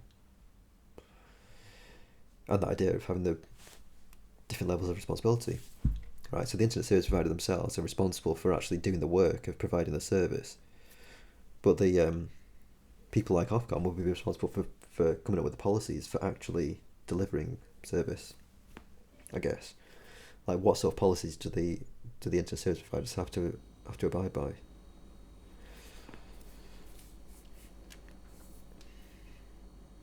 Yeah, just more of tying up, the ability to communicate, as well as being able to communicate between me and my ISP. I'd like to be able to communicate up above to the people who actually have some sort of clout to be able to do anything about it. Again, the ISP, you don't get to vote on your ISP, do you? You don't get to vote on who's going to be running the ISP. You don't have a direct democratic way. Not that I don't want direct democracy, by the way, but you don't have a direct democratic way of saying to resolve this issue, pick this solution.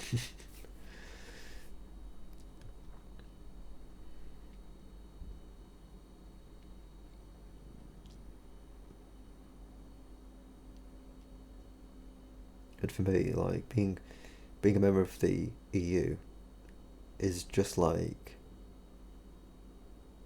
It's just what I wanted from Ofcom, really. Right? If I can go to my national government, I mean, which I don't, the only communication still is that blunt way of just voting in general elections. So it's still a really blunt form of communication. But if that happens, and nothing comes of it, I would like to have somebody above to actually go to and sort of say, look, have you got a policy that can actually enforce some sort of action? Perfect example of that, actually, is last December. Theresa May, our current Prime Minister, you remember going back to the withdrawal agreement, she scheduled a meaningful vote. I think it's one Wednesday or Thursday in December, quite early in December. So this vote was scheduled on her deal, but she pulled the vote in just the day before. And in that situation, I just would have liked to, I don't know, I just would have liked there have been some policy that just prevented that sort of stuff from happening. Right? She, as a one single person, could just unilaterally decide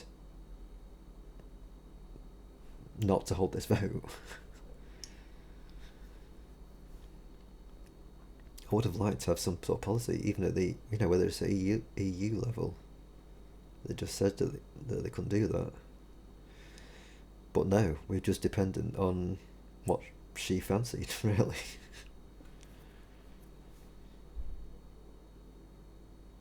So yeah, I guess that's just my kind of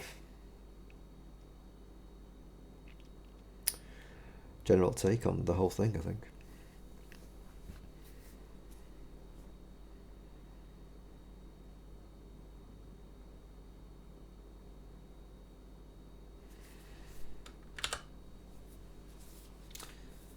Awesome.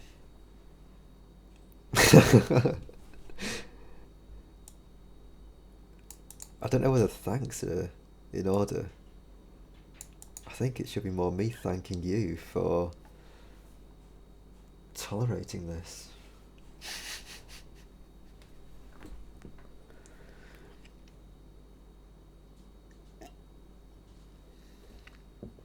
How long have we been going? Have we been going a couple of hours? I think we have, haven't we?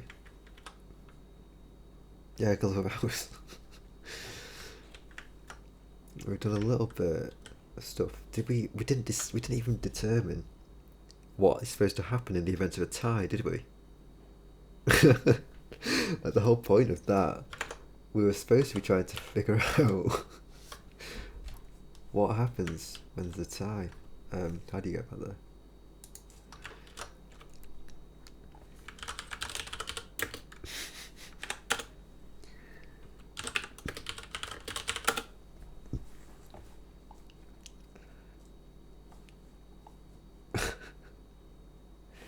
Just give us a couple of minutes.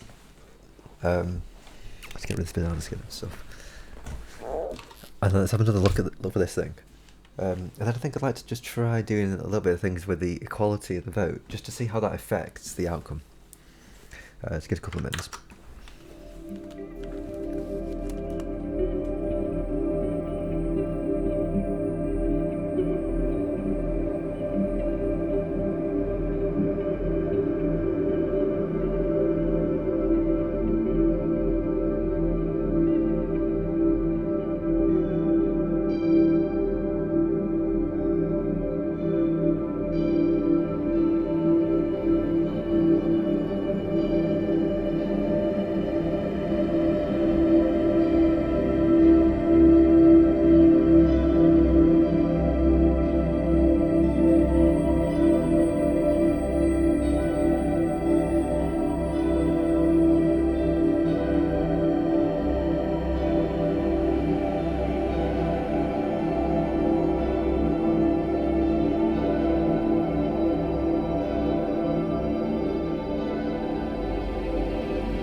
Hey daughter, how's it going?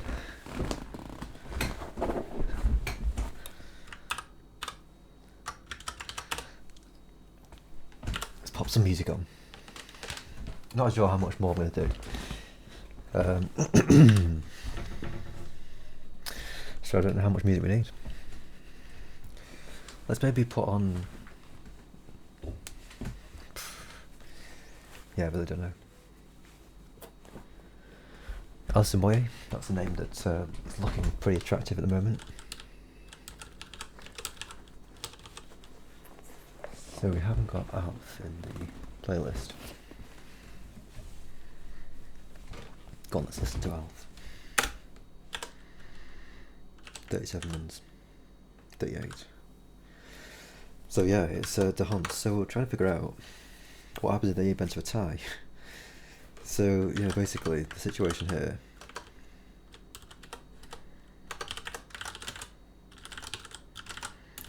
If all these guys are equal, you end up with 3110, right?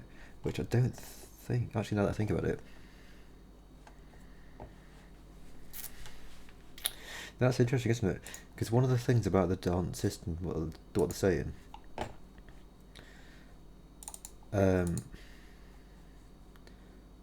a method is consistent if it treats parties which receive tied votes equally. So, I mean, I guess you could argue that answers our question, doesn't it? By monotonicity, the number of seats provided to any state or party will not decrease if the house size increases. A method is stable if two merged parties would neither gain nor lose more than one seat. Yeah, that's kind of easy. So, my argument there then, so in order to get the same number of seats, you need to just favour the one with fewer seats, right? So we had here, there's 5 seats available, 0, 1, 2, 3, 4. In this case here, right, so Leave started off with 120,000 votes. By the time they've got 2 seats, right, so Leave got the first 2 seats. By the time we're kind of figuring out who is supposed to get the 3rd seat, Leave is down to 40,000 votes. And we're comparing that against that, right? And each time, because that ain't any bigger, Leave just ends up getting it. Which isn't necessarily what you want to actually happen. If you want if you want these to come out with the equal number of seats. So yeah, let's make it the rule that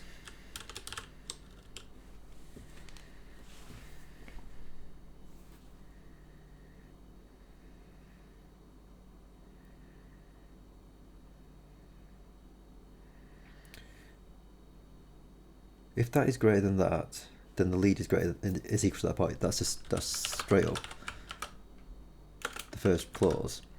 Or if they are equal, right, the dons of those people are equal,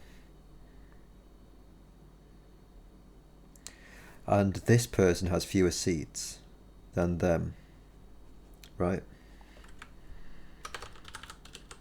I think that's what we want to be saying. I'm not sure if there's a more succinct way of saying that.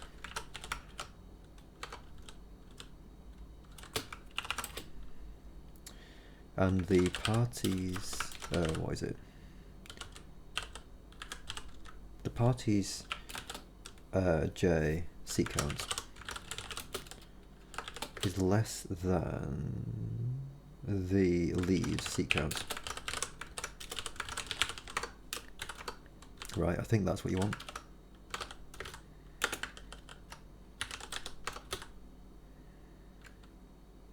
So what is that not liking? Or that is equal to that. Yeah, I thought that was supposed to be something like that. So with that change, I think we should get equal, yeah. So basically this is going to now favour parties with fewer seats in the event of a tie, which is what I think we want, right? If if we're going to go along with this idea here, that a method is consistent with each parties which receive tied vote equally.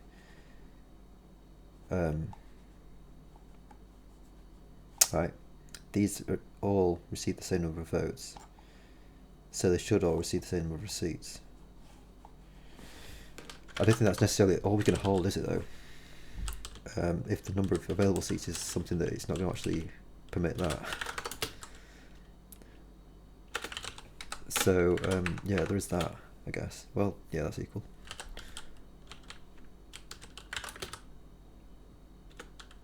Actually, now that I think about it,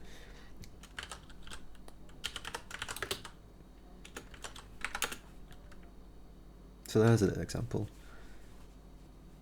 Now, how is that happening exactly? There's 10 seats available. Now, why isn't... So this is getting a 5th seat rather than this person getting a...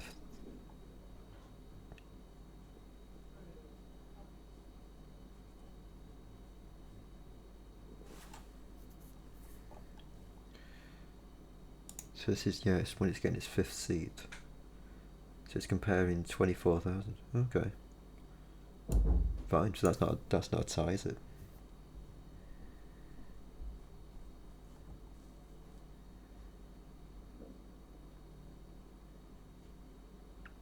So that, yeah, that kind of breaks the system, doesn't it? It breaks the method. Doesn't it? They prove that the DOT method is the unique, consistent, monotone, stable and balanced method and encourages coalitions.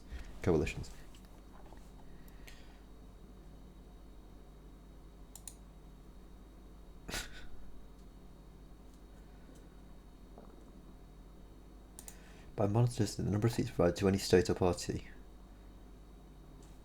So yeah, a method is consistent if it treats parties which receive tied vote equally, which is not actually...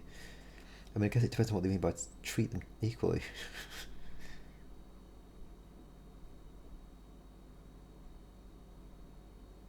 Yeah, I suppose it does, doesn't it?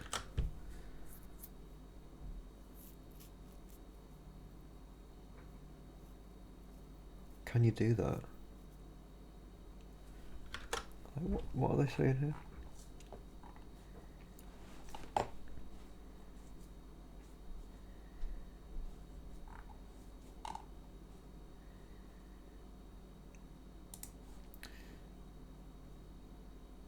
Shows the calculating proportion number of votes received, so all that. Times 8 easy. That over that. So times 8 is equal to that. The slight favouring of the largest party over the smallest is apparent. So that's supposed to be getting 3 point... Oh, I see. It's getting 3.5.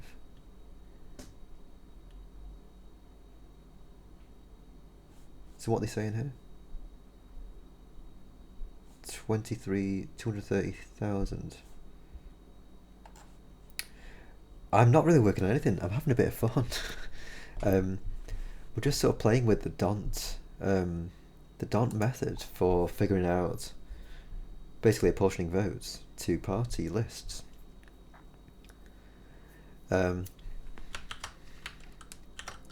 we're basically starting with these assumptions, right? The generally reported assumption in the UK. Bearing in mind the UK is kind of weird situation with the idea of Brexit, essentially, in that there's like two camps on this issue. The generally reported assumption is that splitting the vote across multiple parties who all share the same value, for example Remain, on the topic of Brexit, it only favours a single party who holds the opposite view.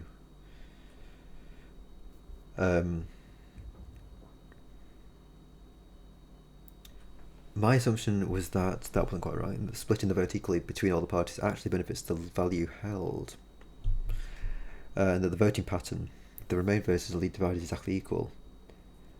Now, yeah.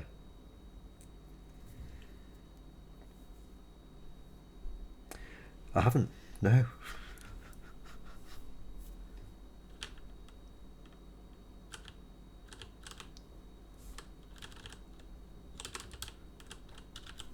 please share.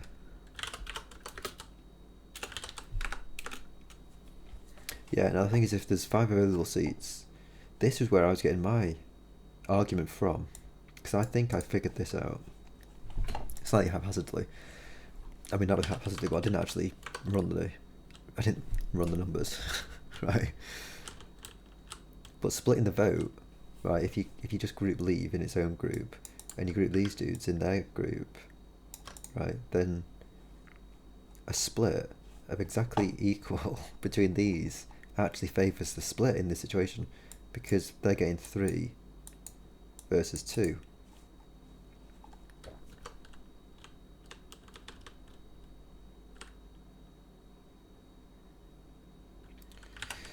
Surely, if I just decrease that by 1, that should leave 3-2, shouldn't it?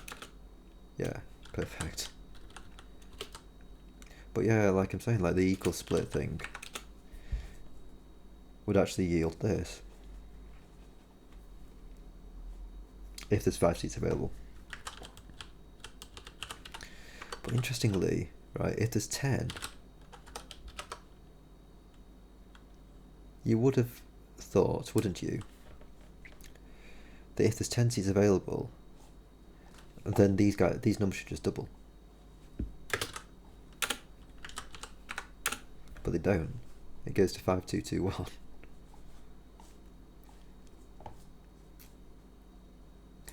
Which is actually completely consistent still with actually the numbers involved.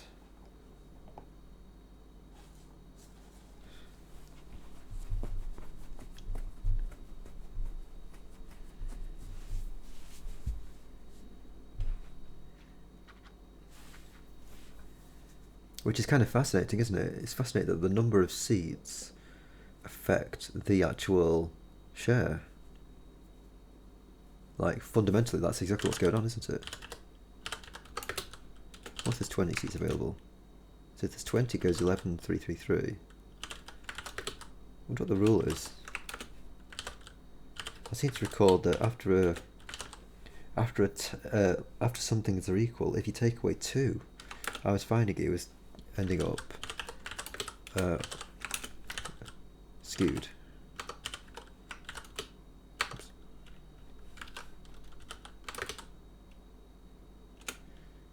Oh, the problem only with first past the post. I suppose that's just the first one.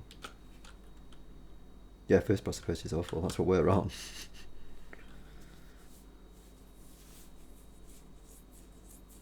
Yeah.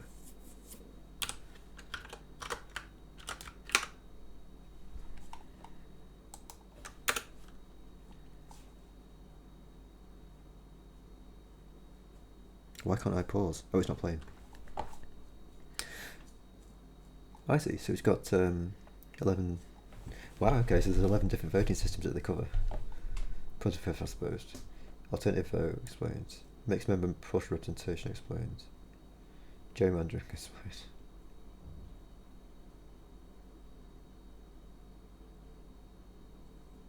Single transferable vote. So I wonder if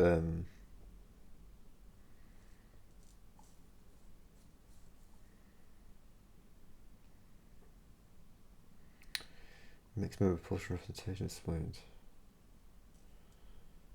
Yeah, I wonder if DONT would be classed as mixed member proportional representation. Well, it's a party, yeah, party list proportional representation, but is that the same thing? Mixed member proportional representation.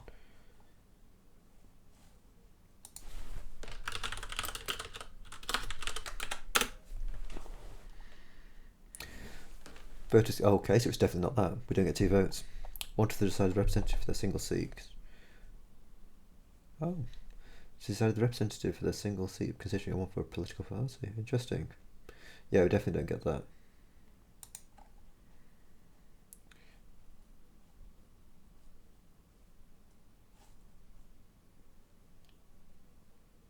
Interesting. The constituent versus, yeah. Yeah, I mean, they would be, wouldn't they? Because they're just single people.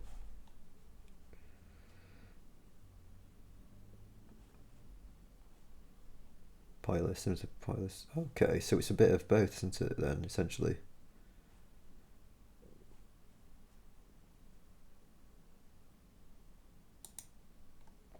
Yeah, if I understand this right, this is exactly the two situations that I actually have to deal with. So I'm on first past the post for general elections and for local council elections, and we're on party list proportional representation for the European elections. So yeah, I just need to go any further for that. It's interesting that they cover them both. It's interesting that they cover this at all, actually, isn't it? rather than just covering this as its own thing, because they've already covered the first past the post.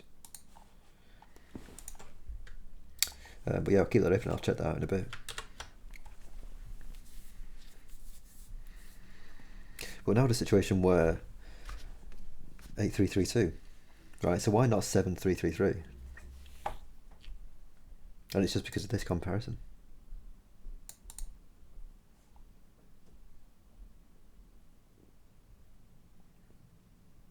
Yeah, I suppose if you wanted to actually produce exactly the same thing, right, as this guy's saying, a method is consistent if it treats parties which receive tied votes equally. I think you'd have to calculate it differently, wouldn't you?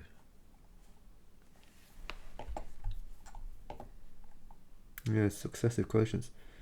After all the votes have been tallied, successive quotients are calculated for each party. The party with the largest quotient wins one seat, and its quotient is recalculated. This is until the required number of seats is filled. The formula of the quotient is equal to the votes over the seats plus one, which is exactly what we're doing here.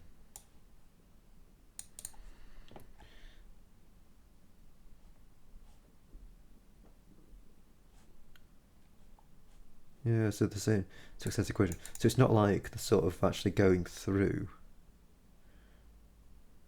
figuring out if anyone's got the equal numbers, right? And then just saying, right, we need to make sure that these guys actually get the equal thing.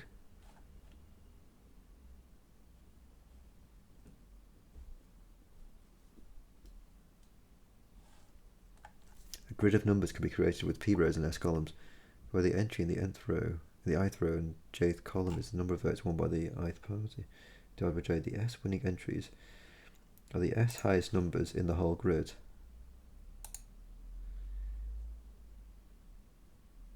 Each party is given as many seats as there are winning entries in its row.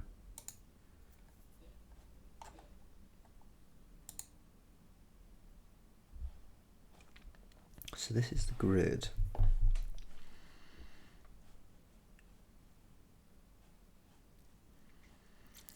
I suppose we could produce this grid, couldn't we?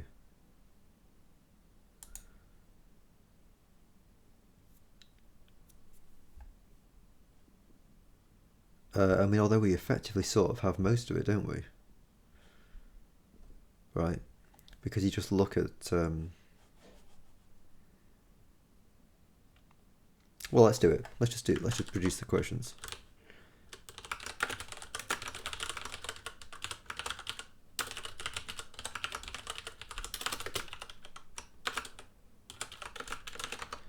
Right?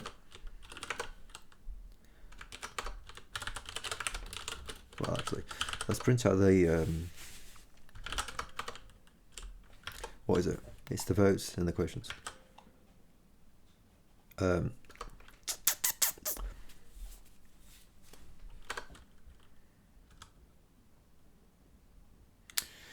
So yeah, you got the party and then just the number.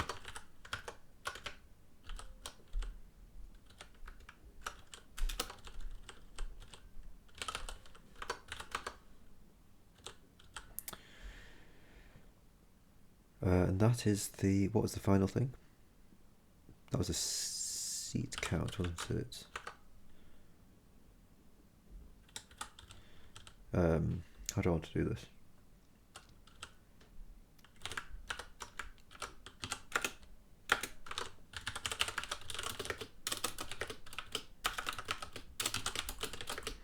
Let's just say it goes up to 8.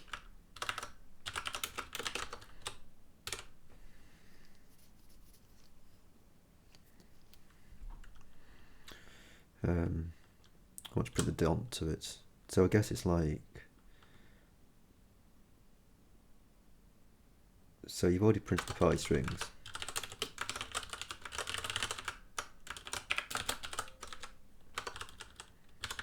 And then you want to take the... you're printing essentially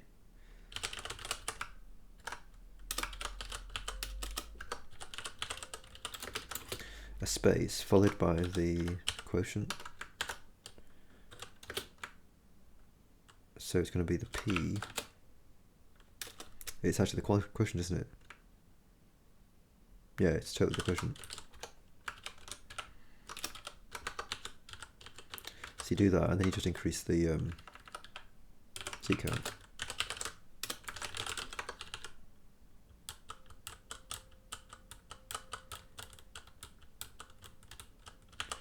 Now, an unfortunate thing about this actually is that it'll end up actually incrementing this, I think, won't it? Could be wrong, but I think it will actually increment the actual thing, which I don't necessarily want, so... Well, actually, fuck it, let's just do it like this. That's in such a way that you can't actually modify the incoming thing. So let's start off by just printing the quotients at the beginning.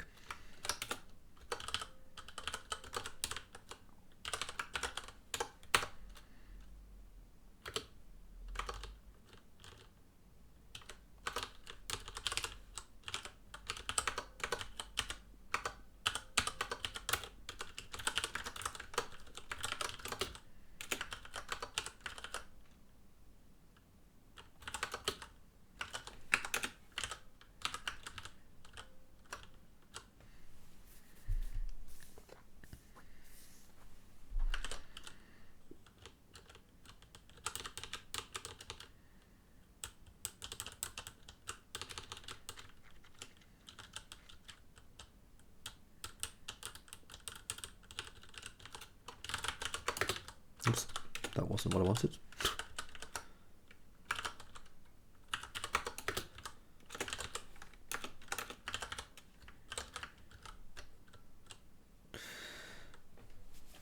Yeah, so just trying to print it in a bit of a more systemic way. Have to get it further to Marcy. Cool. Have a good day tomorrow.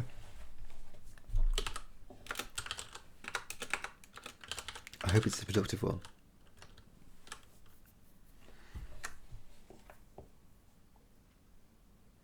So this should get a seat, this should get a seat, this should get a seat, and these three should get seats. Or rather, this should get a seat, this should get a seat, this and this should get a seat, and then this. According to what we're favouring. And then this, and then that, then that. Ah, yeah, I can see.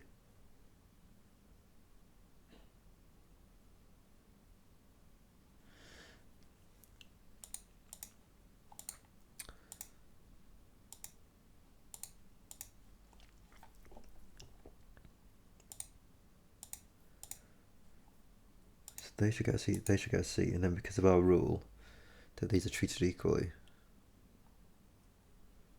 Yeah, I mean, if there are only 3 seats available, you know, they couldn't get treated equally, right?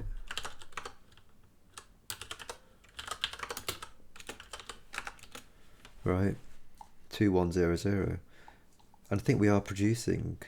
Let's actually produce the quotients at the end, just so we can sort of see them a bit more. Noticeably.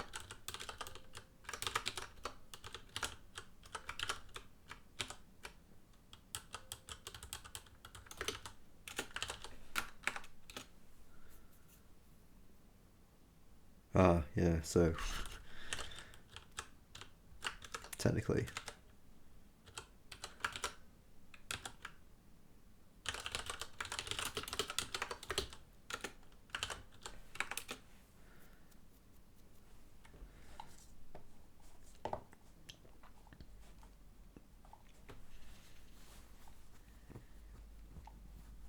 1, 2. And then the first person, yeah.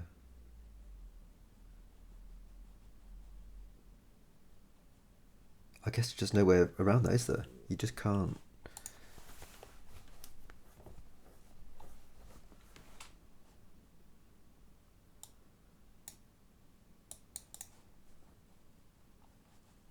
Do anything about that, I don't think. I think the best way you can do it, like if you want to try and produce a fair result, you just have to have bigger pools, don't you? You just have to have more seats available. It's kind of an interesting question though, like how do you determine the number of seats that are possible?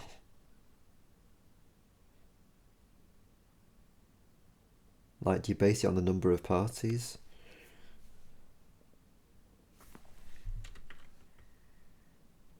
Do you see what I'm driving at though? Because clearly, when you've got 3 things, these guys are all equal.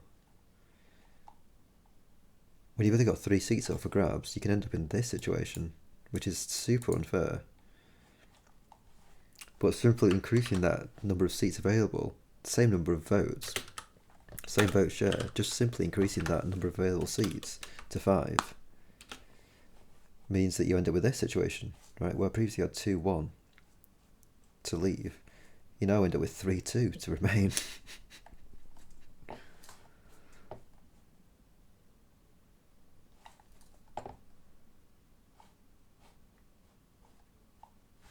I think also, did I sort of figure that this should be 1-1?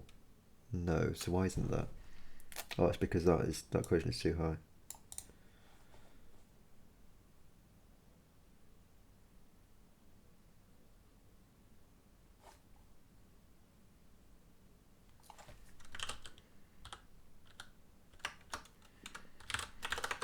Was the 12-seater fair? Yeah, it was.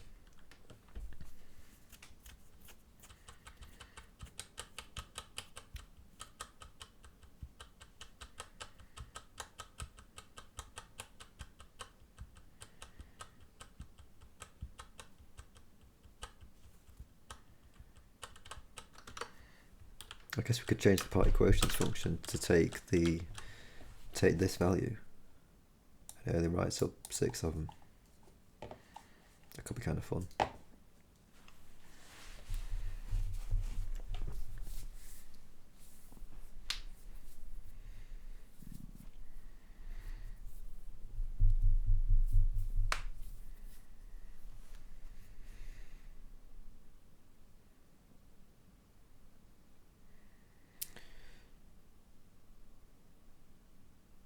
So I think we've found, haven't we, that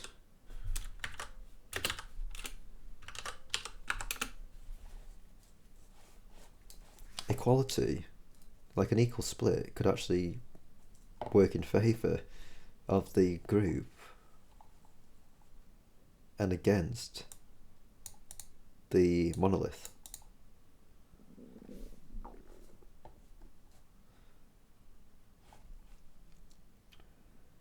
What I think could be interesting to try and find out is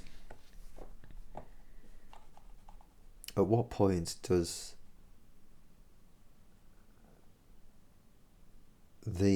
how equal do the guys have to be, basically? Do you know what I mean?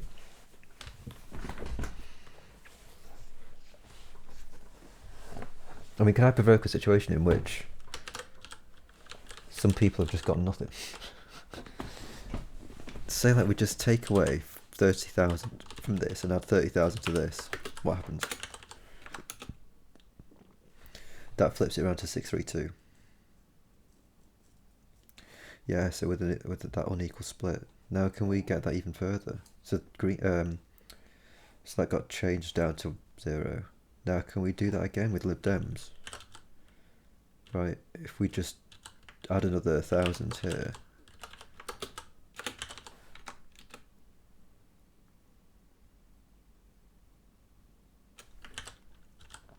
Basically trying to see if we can get leave up to 7. That's 3-2. Take another 1,000 off. 10,000.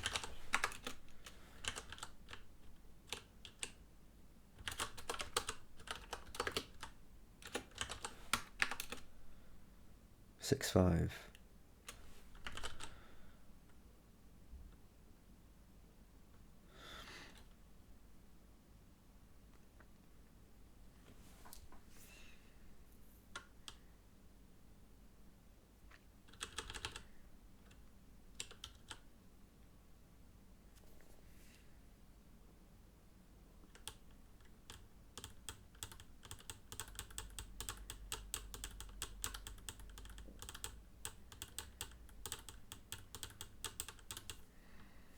Just have a quick gander at the 5-1.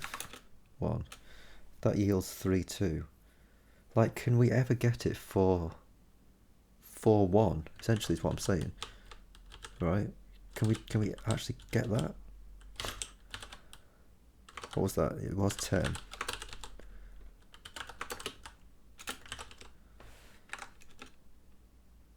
Three, 2.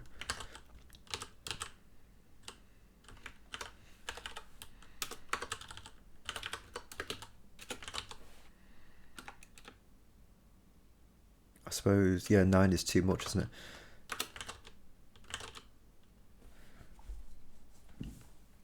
So what do we actually need to try and get? Do we need to get green only at 6? Is that right?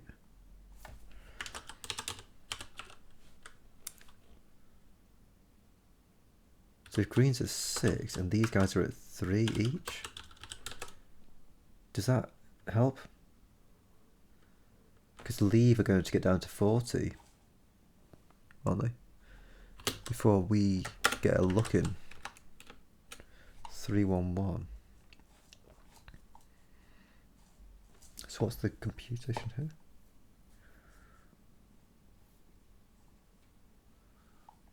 Leave versus green. Leave versus green.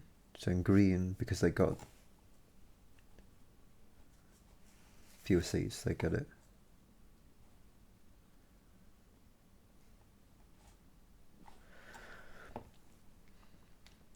And where does Lib Dem get their seat? So Lib Dem gets their seat right here.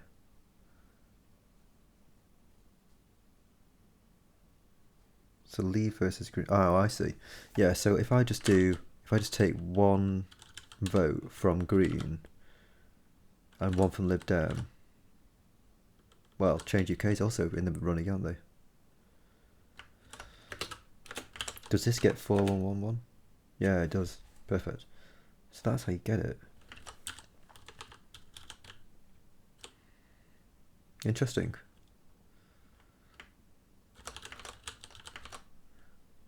But I guess the corollary is, so that's exactly equal. They get their third seat when they're comparing 4 versus 3, yeah, so that's always going to actually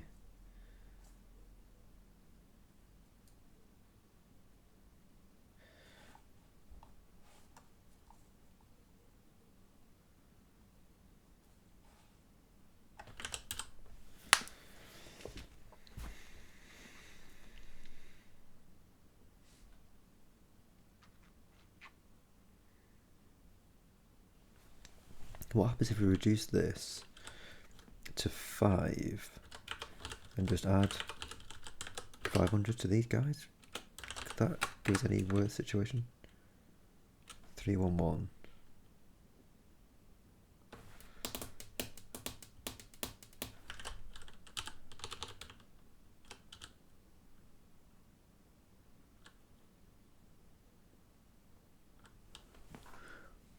What I'm basically wondering is,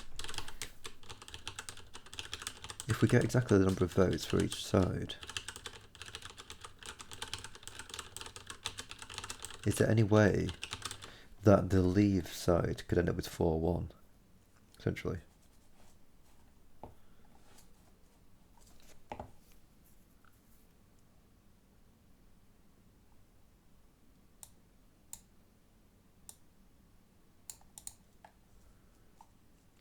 They get the third there, And the testing 300 against 3,500.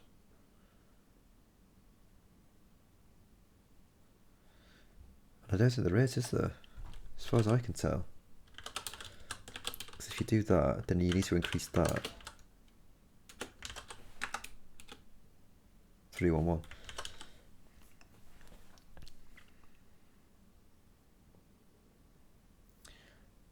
So yeah, in this situation, it seems like the worst you can do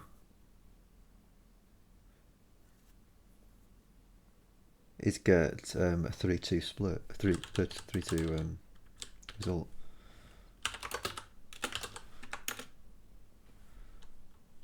And then in this situation, you're actually completely equal again.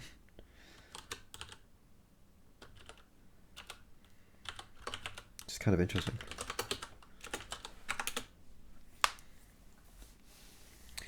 So that's a bigger split, isn't it? Wow, that's pretty amazing. So if there's 12 seats available, it's now 7-5.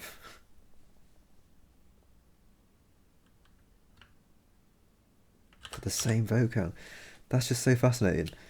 Fascinating that the number of seats up for grabs can so wildly change the actual outcome.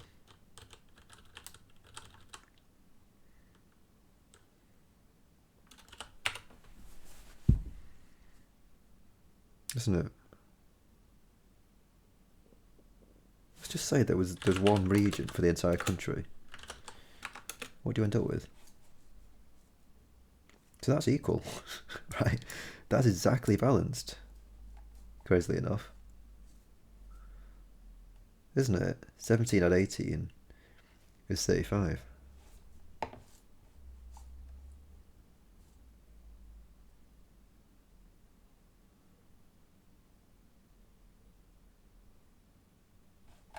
What if there was 140 seats available?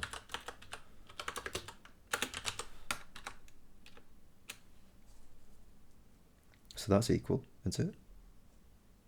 Oh no, that's too short. 14 add 30, 34 add 35 is 69, so that's too short. Interesting.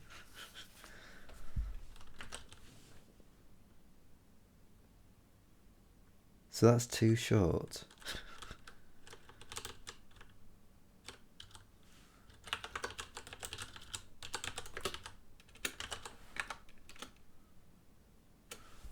Yeah, it's still too short, isn't it? If even if they're still equal. So weird.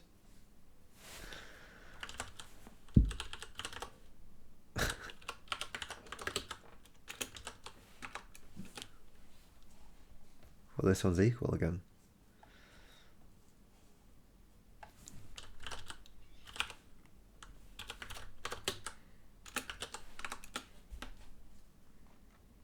That's equal. Although these aren't. They've got the right share, but at least this versus these two are equal.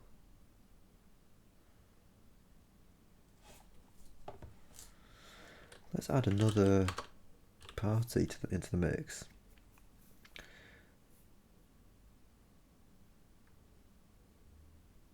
Should we?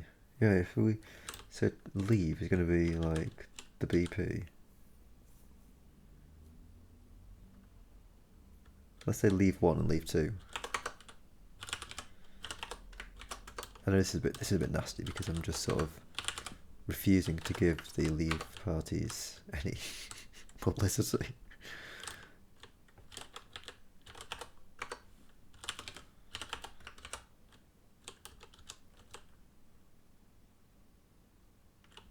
But let's just say, for the sake of argument, that this is what the situation was. When the Leave was a monolith, it was 32, 11, 11, 10, so it's an equal split. Now it's 32 again. Yeah, it's just okay, so it's still equal.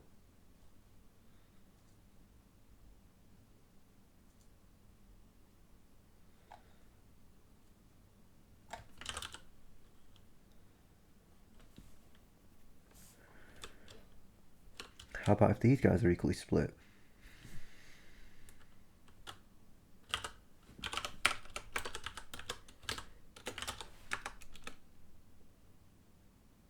32 again, so that's still equally split.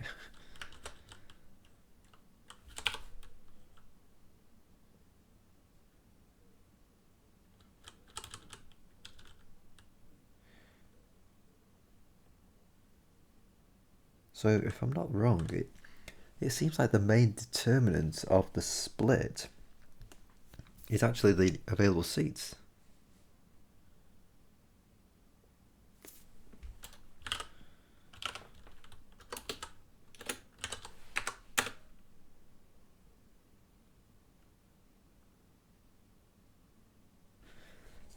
And there we've got a split that's in favour of the multiple people, right?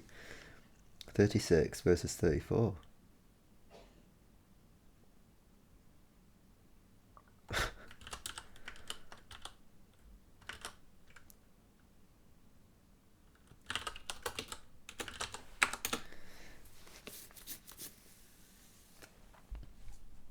Four v four.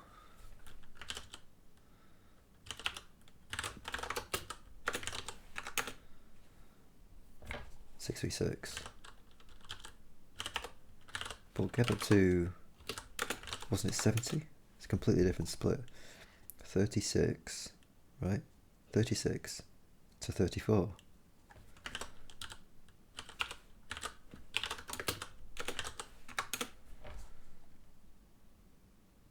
But this is equal 32 to 32.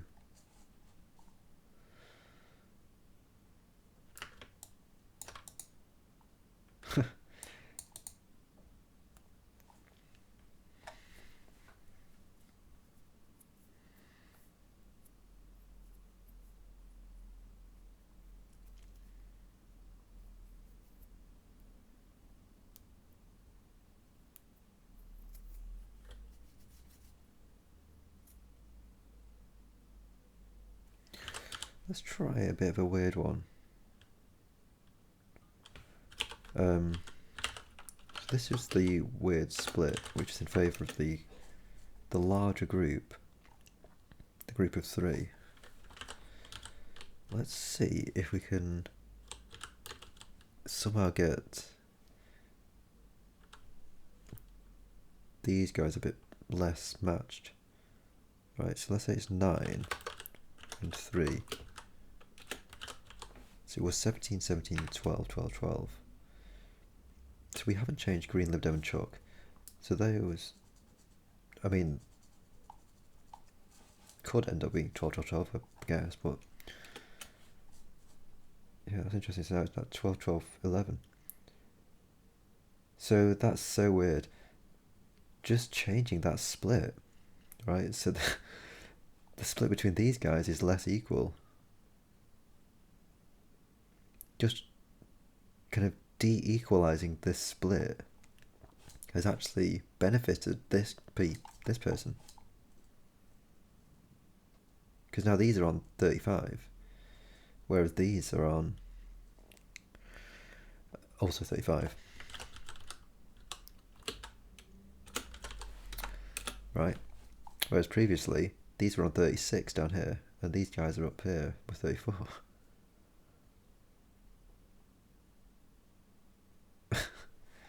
So there's way more to this voting system than meets the eye.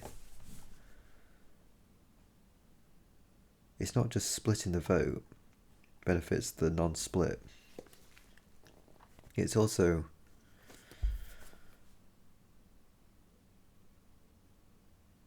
the number of seats available. I mean, that's a big factor, isn't it? The number of seats available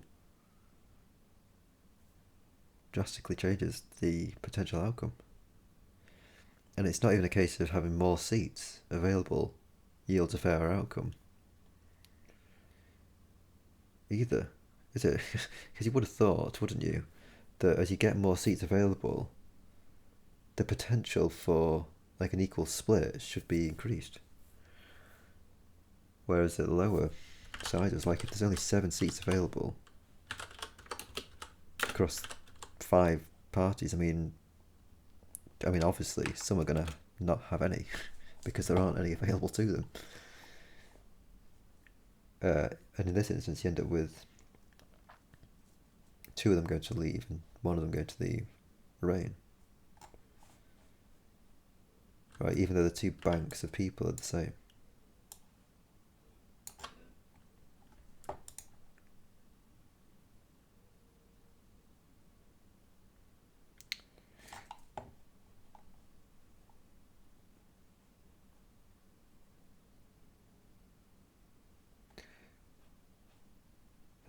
So that cuts them down to 3. Leave versus leave.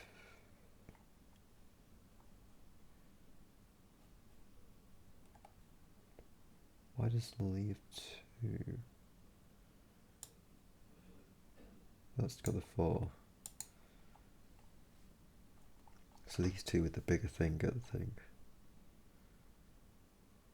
Yeah, and then the first person that we actually test against just happened to be green, so it could have been either of them.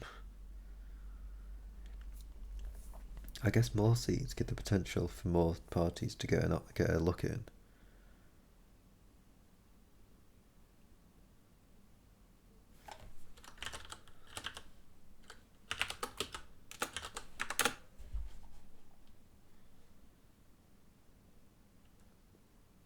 But it doesn't automatically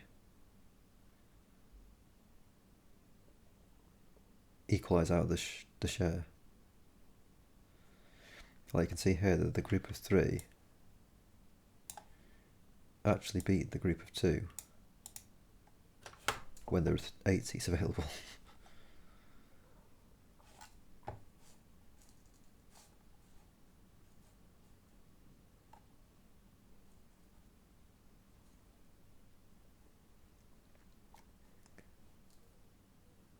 That would be because Greens have had one fewer seat for this test, isn't it?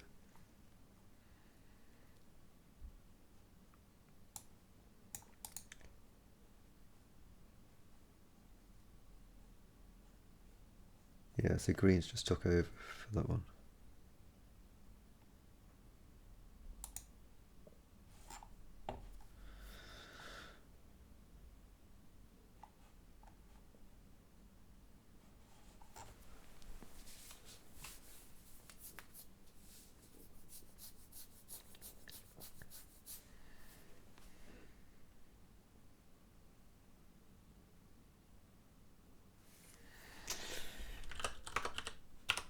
Yeah, I just don't know what to make of that.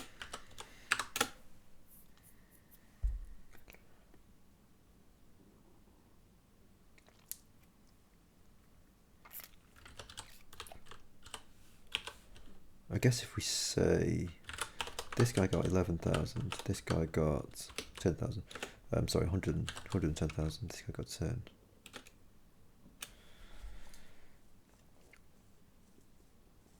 Yeah, it's so fascinating. Like, just de-equalising this split. I think we did find that out, actually. But de-equalising this split actually equalises the overall split. Right, because these are now 35. These are also on 35. Did anybody... Yeah, I mean, Leave 2 did still get some votes. Some seats. We got 3 of them.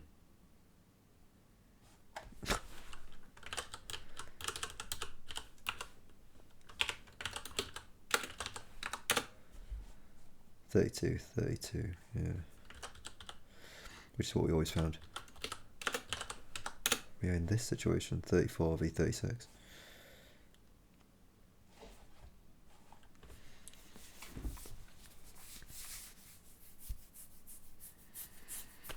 I guess further investigations would involve essentially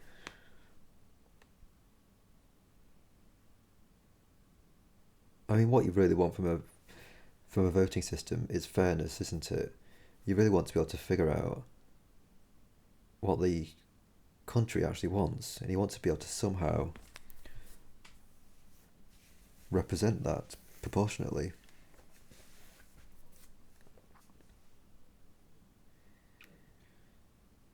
So I guess the things to figure out are, what's the optimum number of seats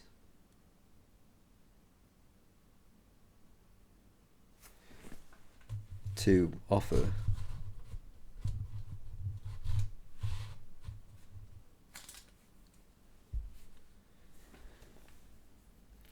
Because that's kind of like I think that's it, really, isn't it?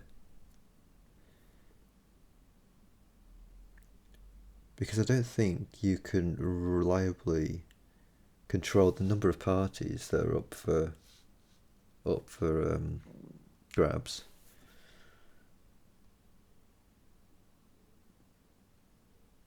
Nor can you kind of control the equality of the votes.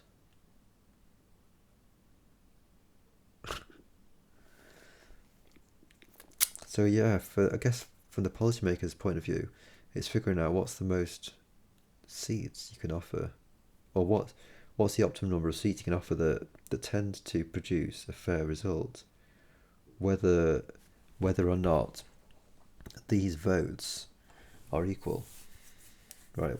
Whatever the equality of the votes, if you can somehow quantify the equality of them, it's like these guys are perfectly equal, right? Similarly, these guys are perfectly equal.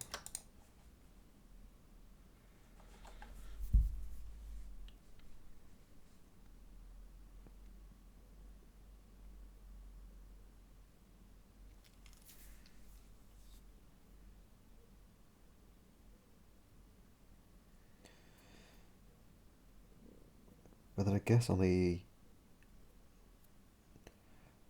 on the actual voters' side, so for the people who are actually participating in the vote, if you could form some sort of strategy to kind of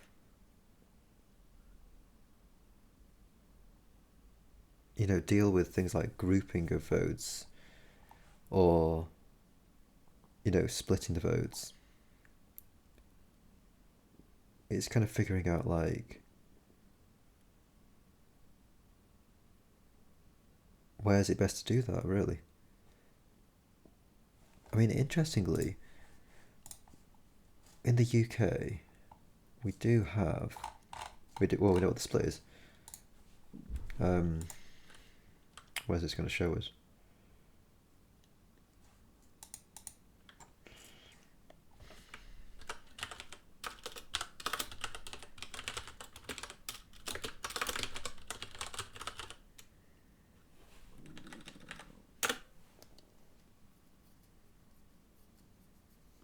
Right, okay.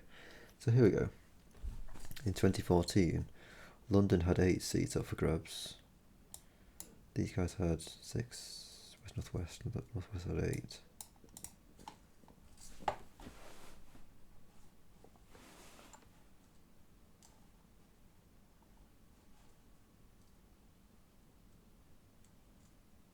The not one regions.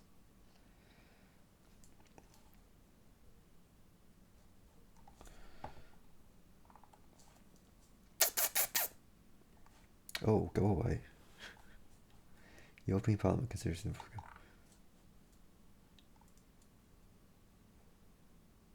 What are we looking at? 2019 to 24. So we're still looking at the right list. So here we go. The UK, so they get 8, 10. 6. What is this? That's so sad. Due to the UK's reward is expected to be abolished from 2019 onwards. What are they talking about? Oh, it's the population. Okay. Post-Brexit.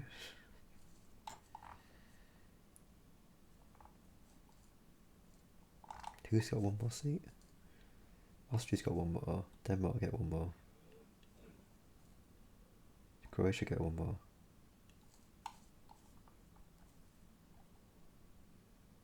Islands. Ireland get a couple more. That's pretty cool. In both Dublin and the south. Northeast Italy gets one more. Italy's getting quite a few more, actually, aren't they? Look at the Netherlands getting 3 more. Blimey. Haven't figured out these guys yet.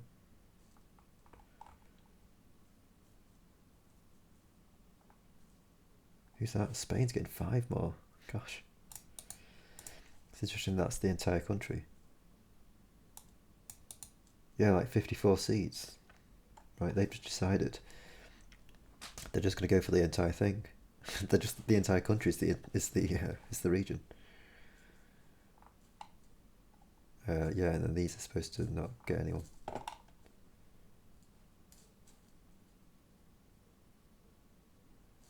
So they're saying is this the population? Oh, thousands. Right, I'm gonna say it's like can't be right. So yeah, 36,000 to 7 million essentially. North West England. 6 million, 7 million.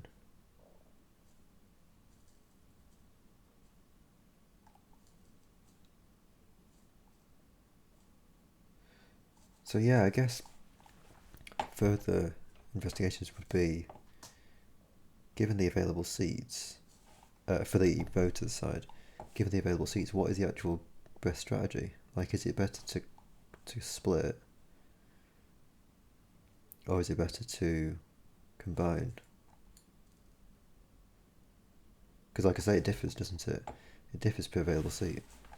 Like in England, sorry, in the northwest, right? In northwest England, we have 8 seats available,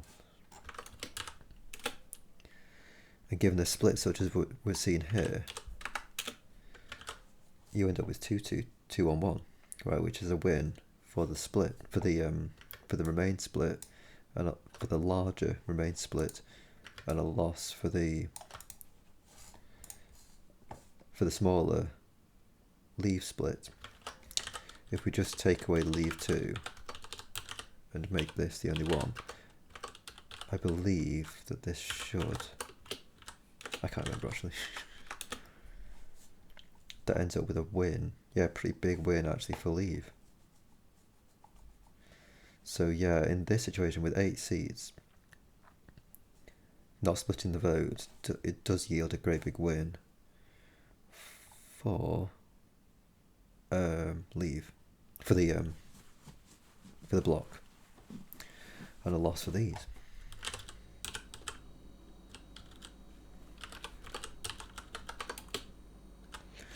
Yeah, surely actually, don't think about it, we can't really have somebody going down to 2, can we?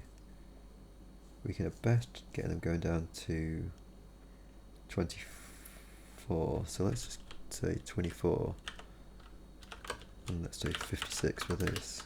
How does that affect things? Yeah, you just shift that split around, right? And we end up with an equal result.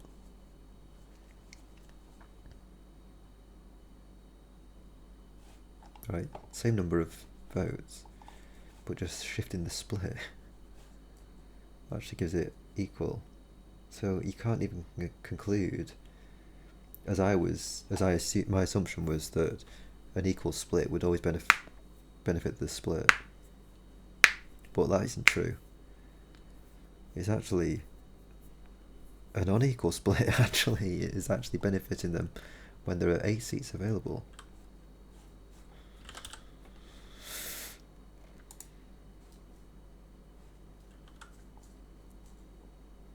In somewhere like the southeast, was that southeast of England, where there's 10 seats up for grabs, that is an equal split. But also, let's just see, if we just say these guys are all 40, does that also yield an equal split? It does. It yields exactly the same split. 5-2-2-1. Right, so just changing that split does nothing, right? So whether it's splitting that way or splitting this way, it does absolutely nothing to the result. But if there's 10 seats available, but if there's 8 seats available, then this split yields 4 to 4, right? So an equal split. An equal apportionment. But in the case that there's actually equal, it goes to 5 to 3. So it's not even as simple. Yeah, it's just not simple.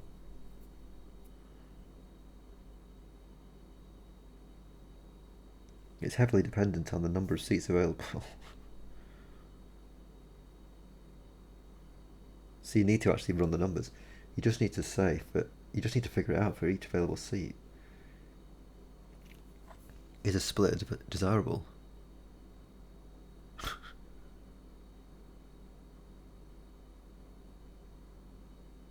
I think that's the best I can say. That's the best I can come up with.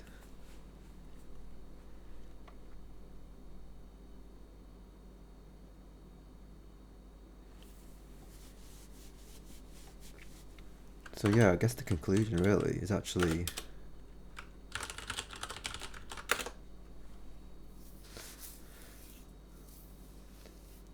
the apportionment of seats. The apportion of seats, I don't know if that's how you actually spell it. The apportion of seats. Oops.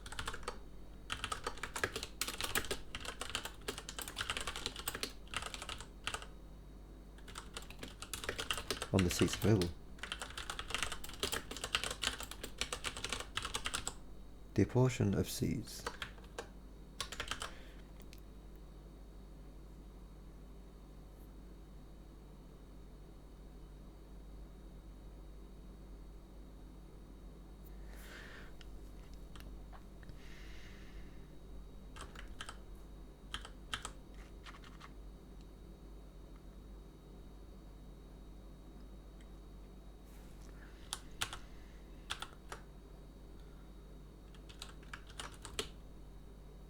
Yeah, for some numbers of seeds.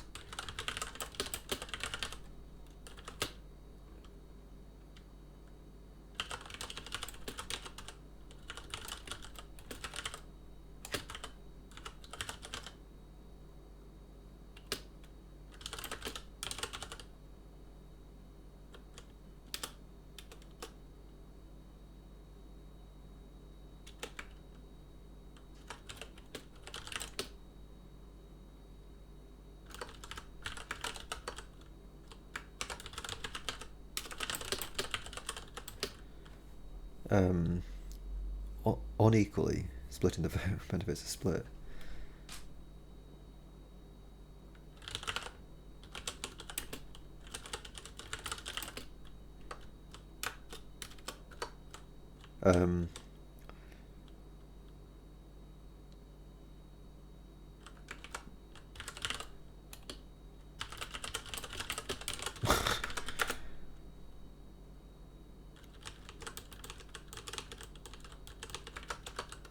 Does that sound fair? For example, let's just do the example. 8 seats available. What did we find? Splitting the vote equally.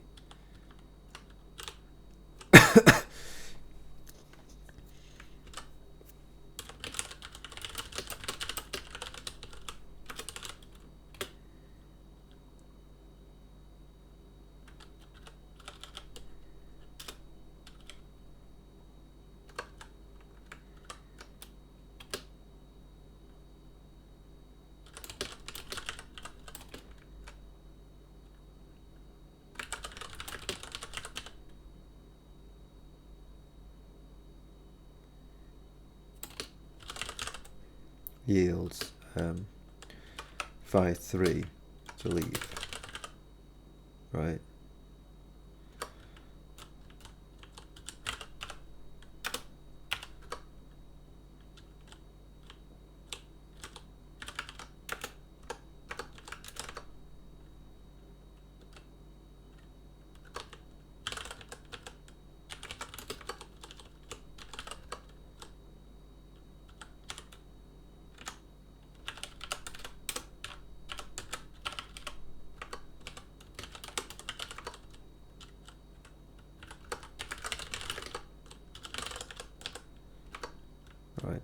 equal 400, 40,000, 40,000, 40,000 remains split, yields split, yields 5, 3 to leave, but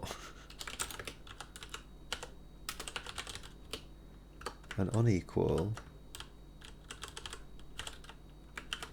I think it's 54, wasn't it?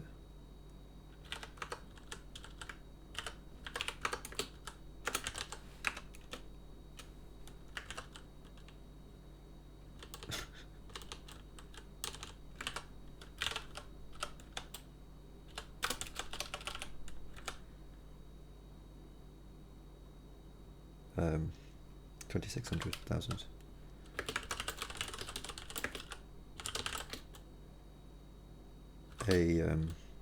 For all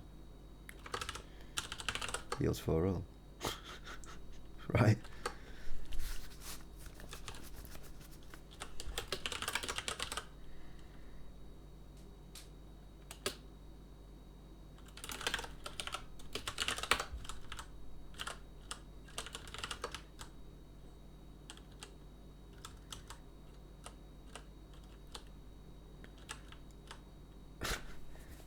An unequal thing split yields 4 all. But then if we were to sort of say, was it the same example? 8 seats, leave split equally.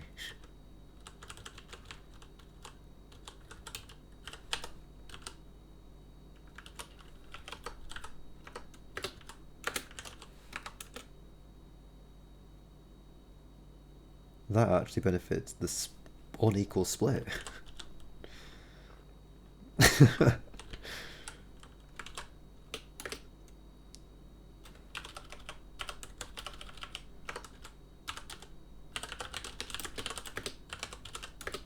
Least split equally 2 ways. Oops.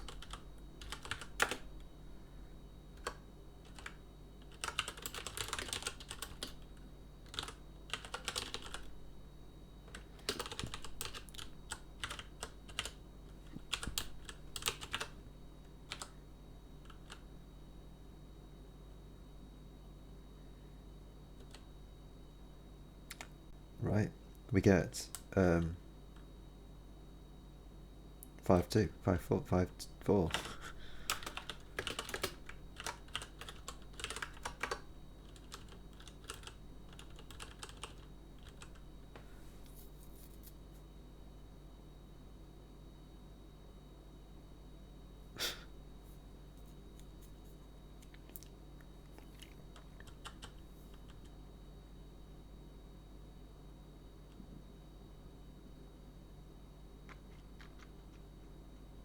Sorry, it's 4, 4, isn't it? Isn't it? Yeah, 2, 2, 2, 1, 1 is 4, sorry.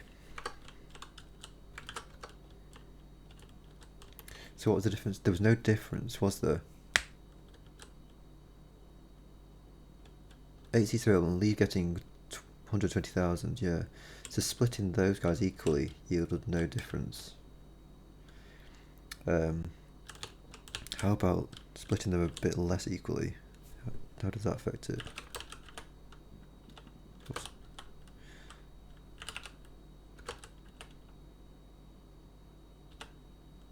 Actually, let's give this another one down. Like still 4, 4, yeah, okay.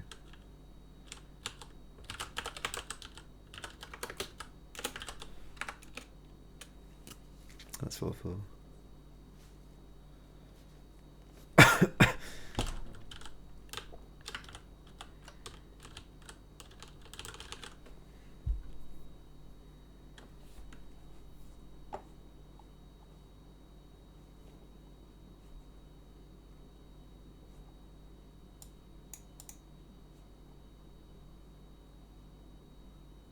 What about remain, if leave a split equally 2 ways and remain a split equally?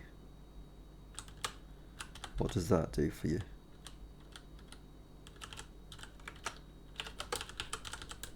For your credibility. So that still yields 4, 4. Yeah. So like I say, like that's split equally, and whether this is split equally or not, you end up with 4, 4. So it's like, again, it's just heavily dependent on the number of seats available. You can influence it.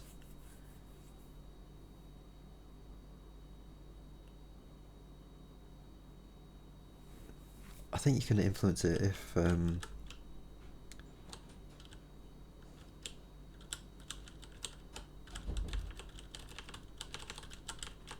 like, you can influence the splitting if you make the split equal or not, basically.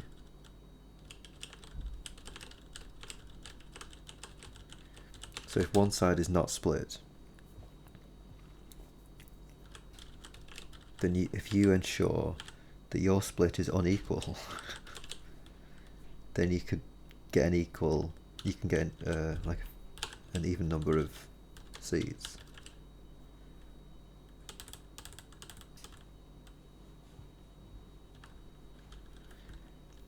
And if the other guys are equal, if the other guys are split, I think we just found that you're always due to get equally.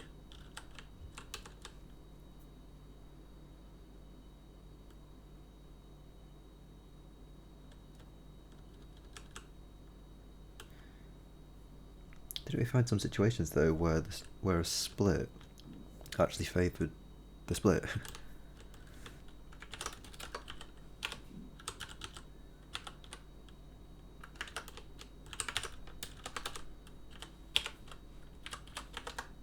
Right, so they get exactly that. It's something, wasn't it 70? Wasn't that sort of starting to yield some weird results? That was 35. Oops.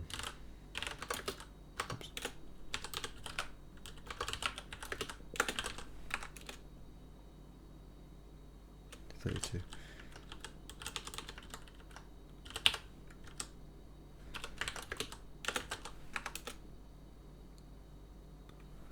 That's equal. Now how about how this affects stuff? 54. I think it's the number that we wanted. And 26.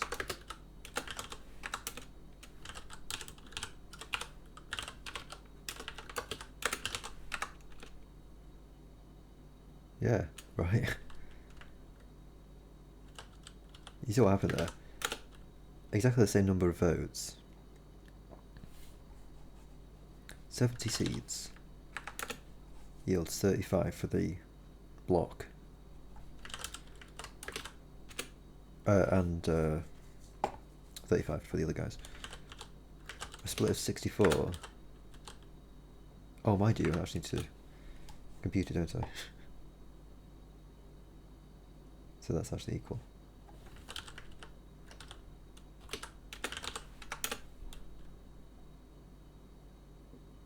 That's equal.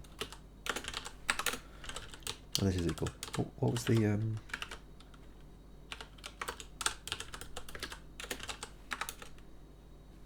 that's equal.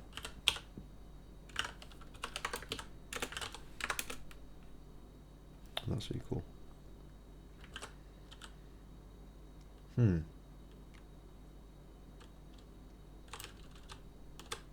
sure we encountered some situations where the number of seats was actually affecting the outcome, were we?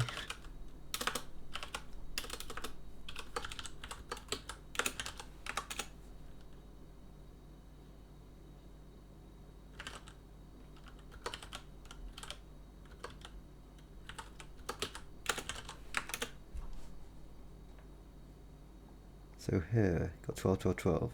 So 36 v 34.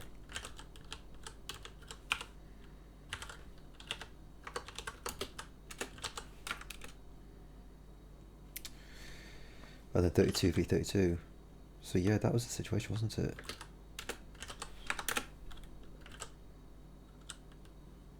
If there's a split of two ways.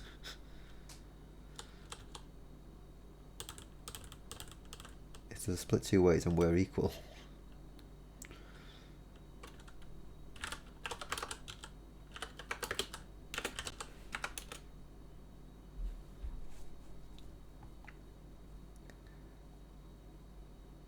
Has that just given Remain an extra seat? 35. No, it hasn't. No, it's 12, 12, 12.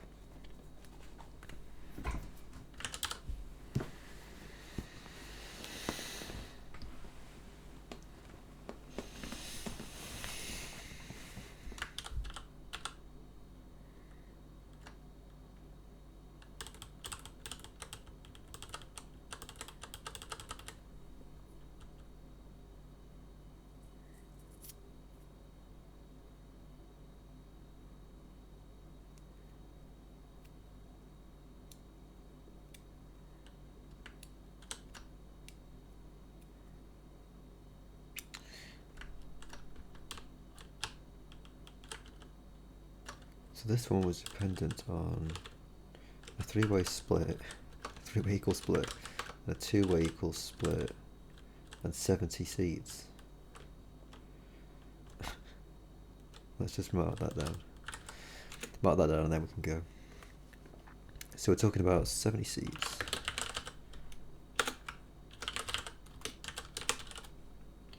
Leave split that. And Remain split equally.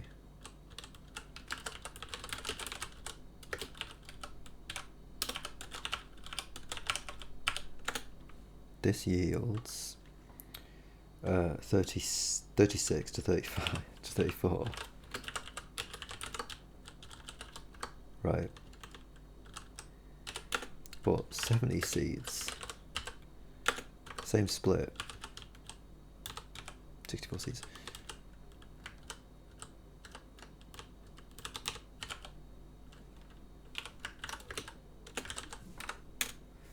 Actually gives you an equal number. Right.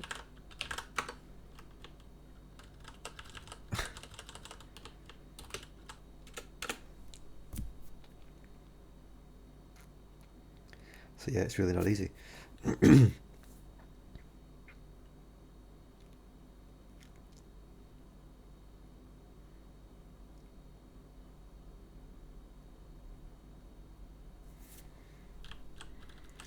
Yeah, I guess for the policymakers,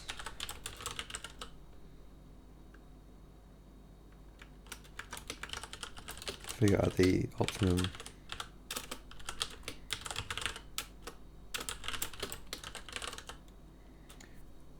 number of seats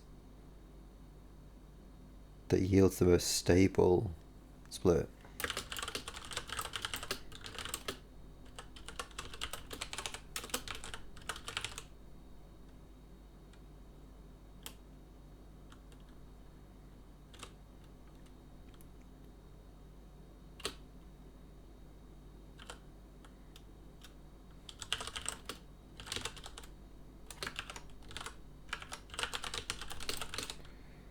Right, with the split on or equally or not. And for voters, it's basically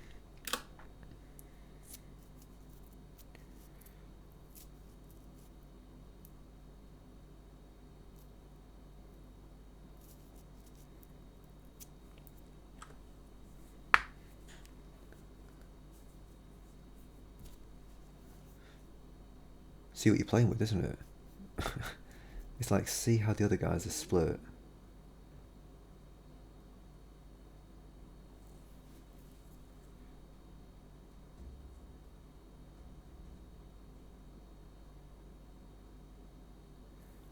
If they're not split, then an unequal split actually benefits us. Right, see,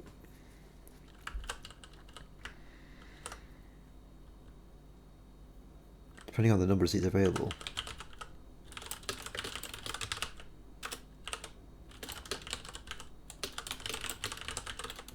depending on the number of seats up for grabs. Yeah, I mean, I guess we don't really have the specification there as to what we're basing it on. But if you're in an 8-seat,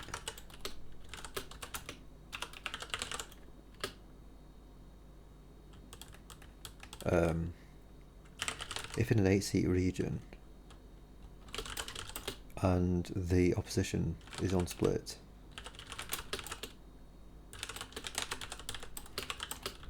an unequal split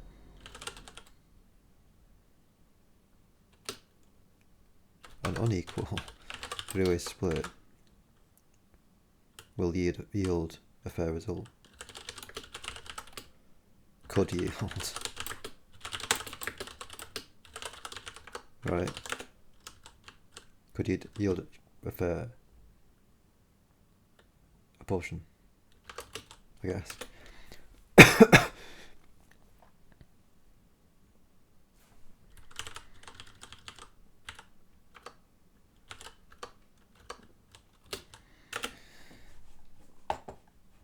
An unequal three-way split could yield a fair result, whereas an equal split actually yields an unfair one. It yields 5-3. And I guess it's sort of, I guess you could figure out like how unequal you need the vote to be, maybe.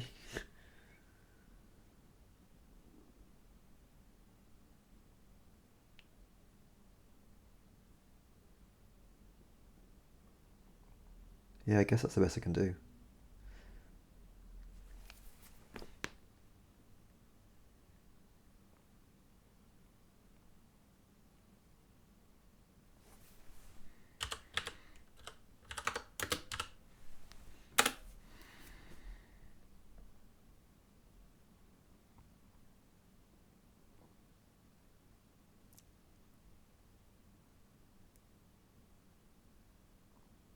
This is basically the main takeaway.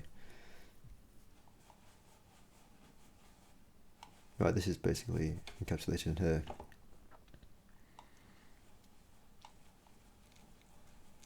And then these situations are sort of hypothetical ones in terms of like the policymakers, like what they can do to try and make this all these various things yield a representative result. So I think we'll call it there. We've done a good. Wow, we've done almost 4 hours just messing about on the D'Hondt method.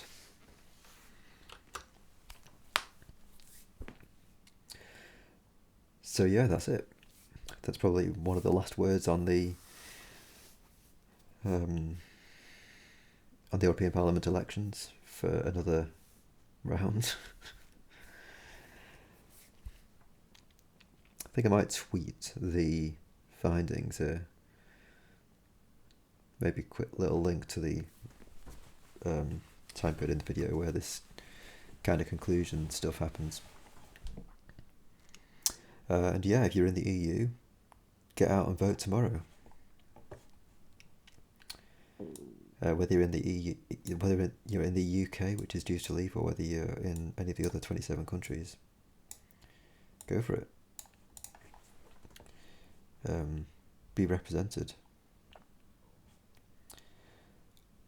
Until next time. Farewell for now.